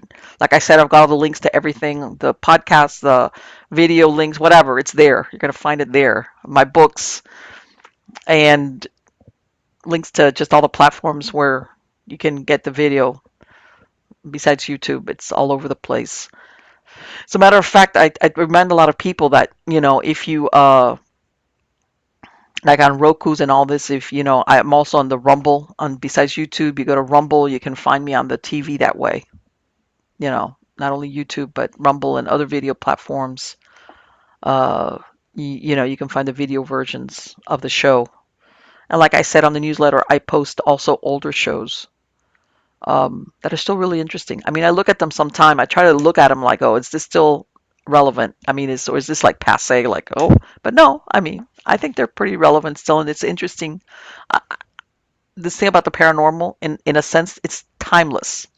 All right, and I'm going to give you, for instance, I still listen to old recordings of Art Bell that he was doing in the late 90s and in 2000. As a matter of fact, last night I was listening, I want to say it was either 2000 or 2001 interviews, or it was either an interview or open lines, one of those deals. I can't remember. And I was listening to this. I was like, man, this is great. This is a great show. And that thing is over 20 years old. My point being that some of these subject matter are timeless. All right. Not like, current affairs, which is like, okay, that's done. It's come and gone. So again, go to mppellicer.com or miamighostchronicles.com, and I will be seeing you guys next week with another great guest. And I really hope you enjoyed this. But now I got to go and put my chickens away.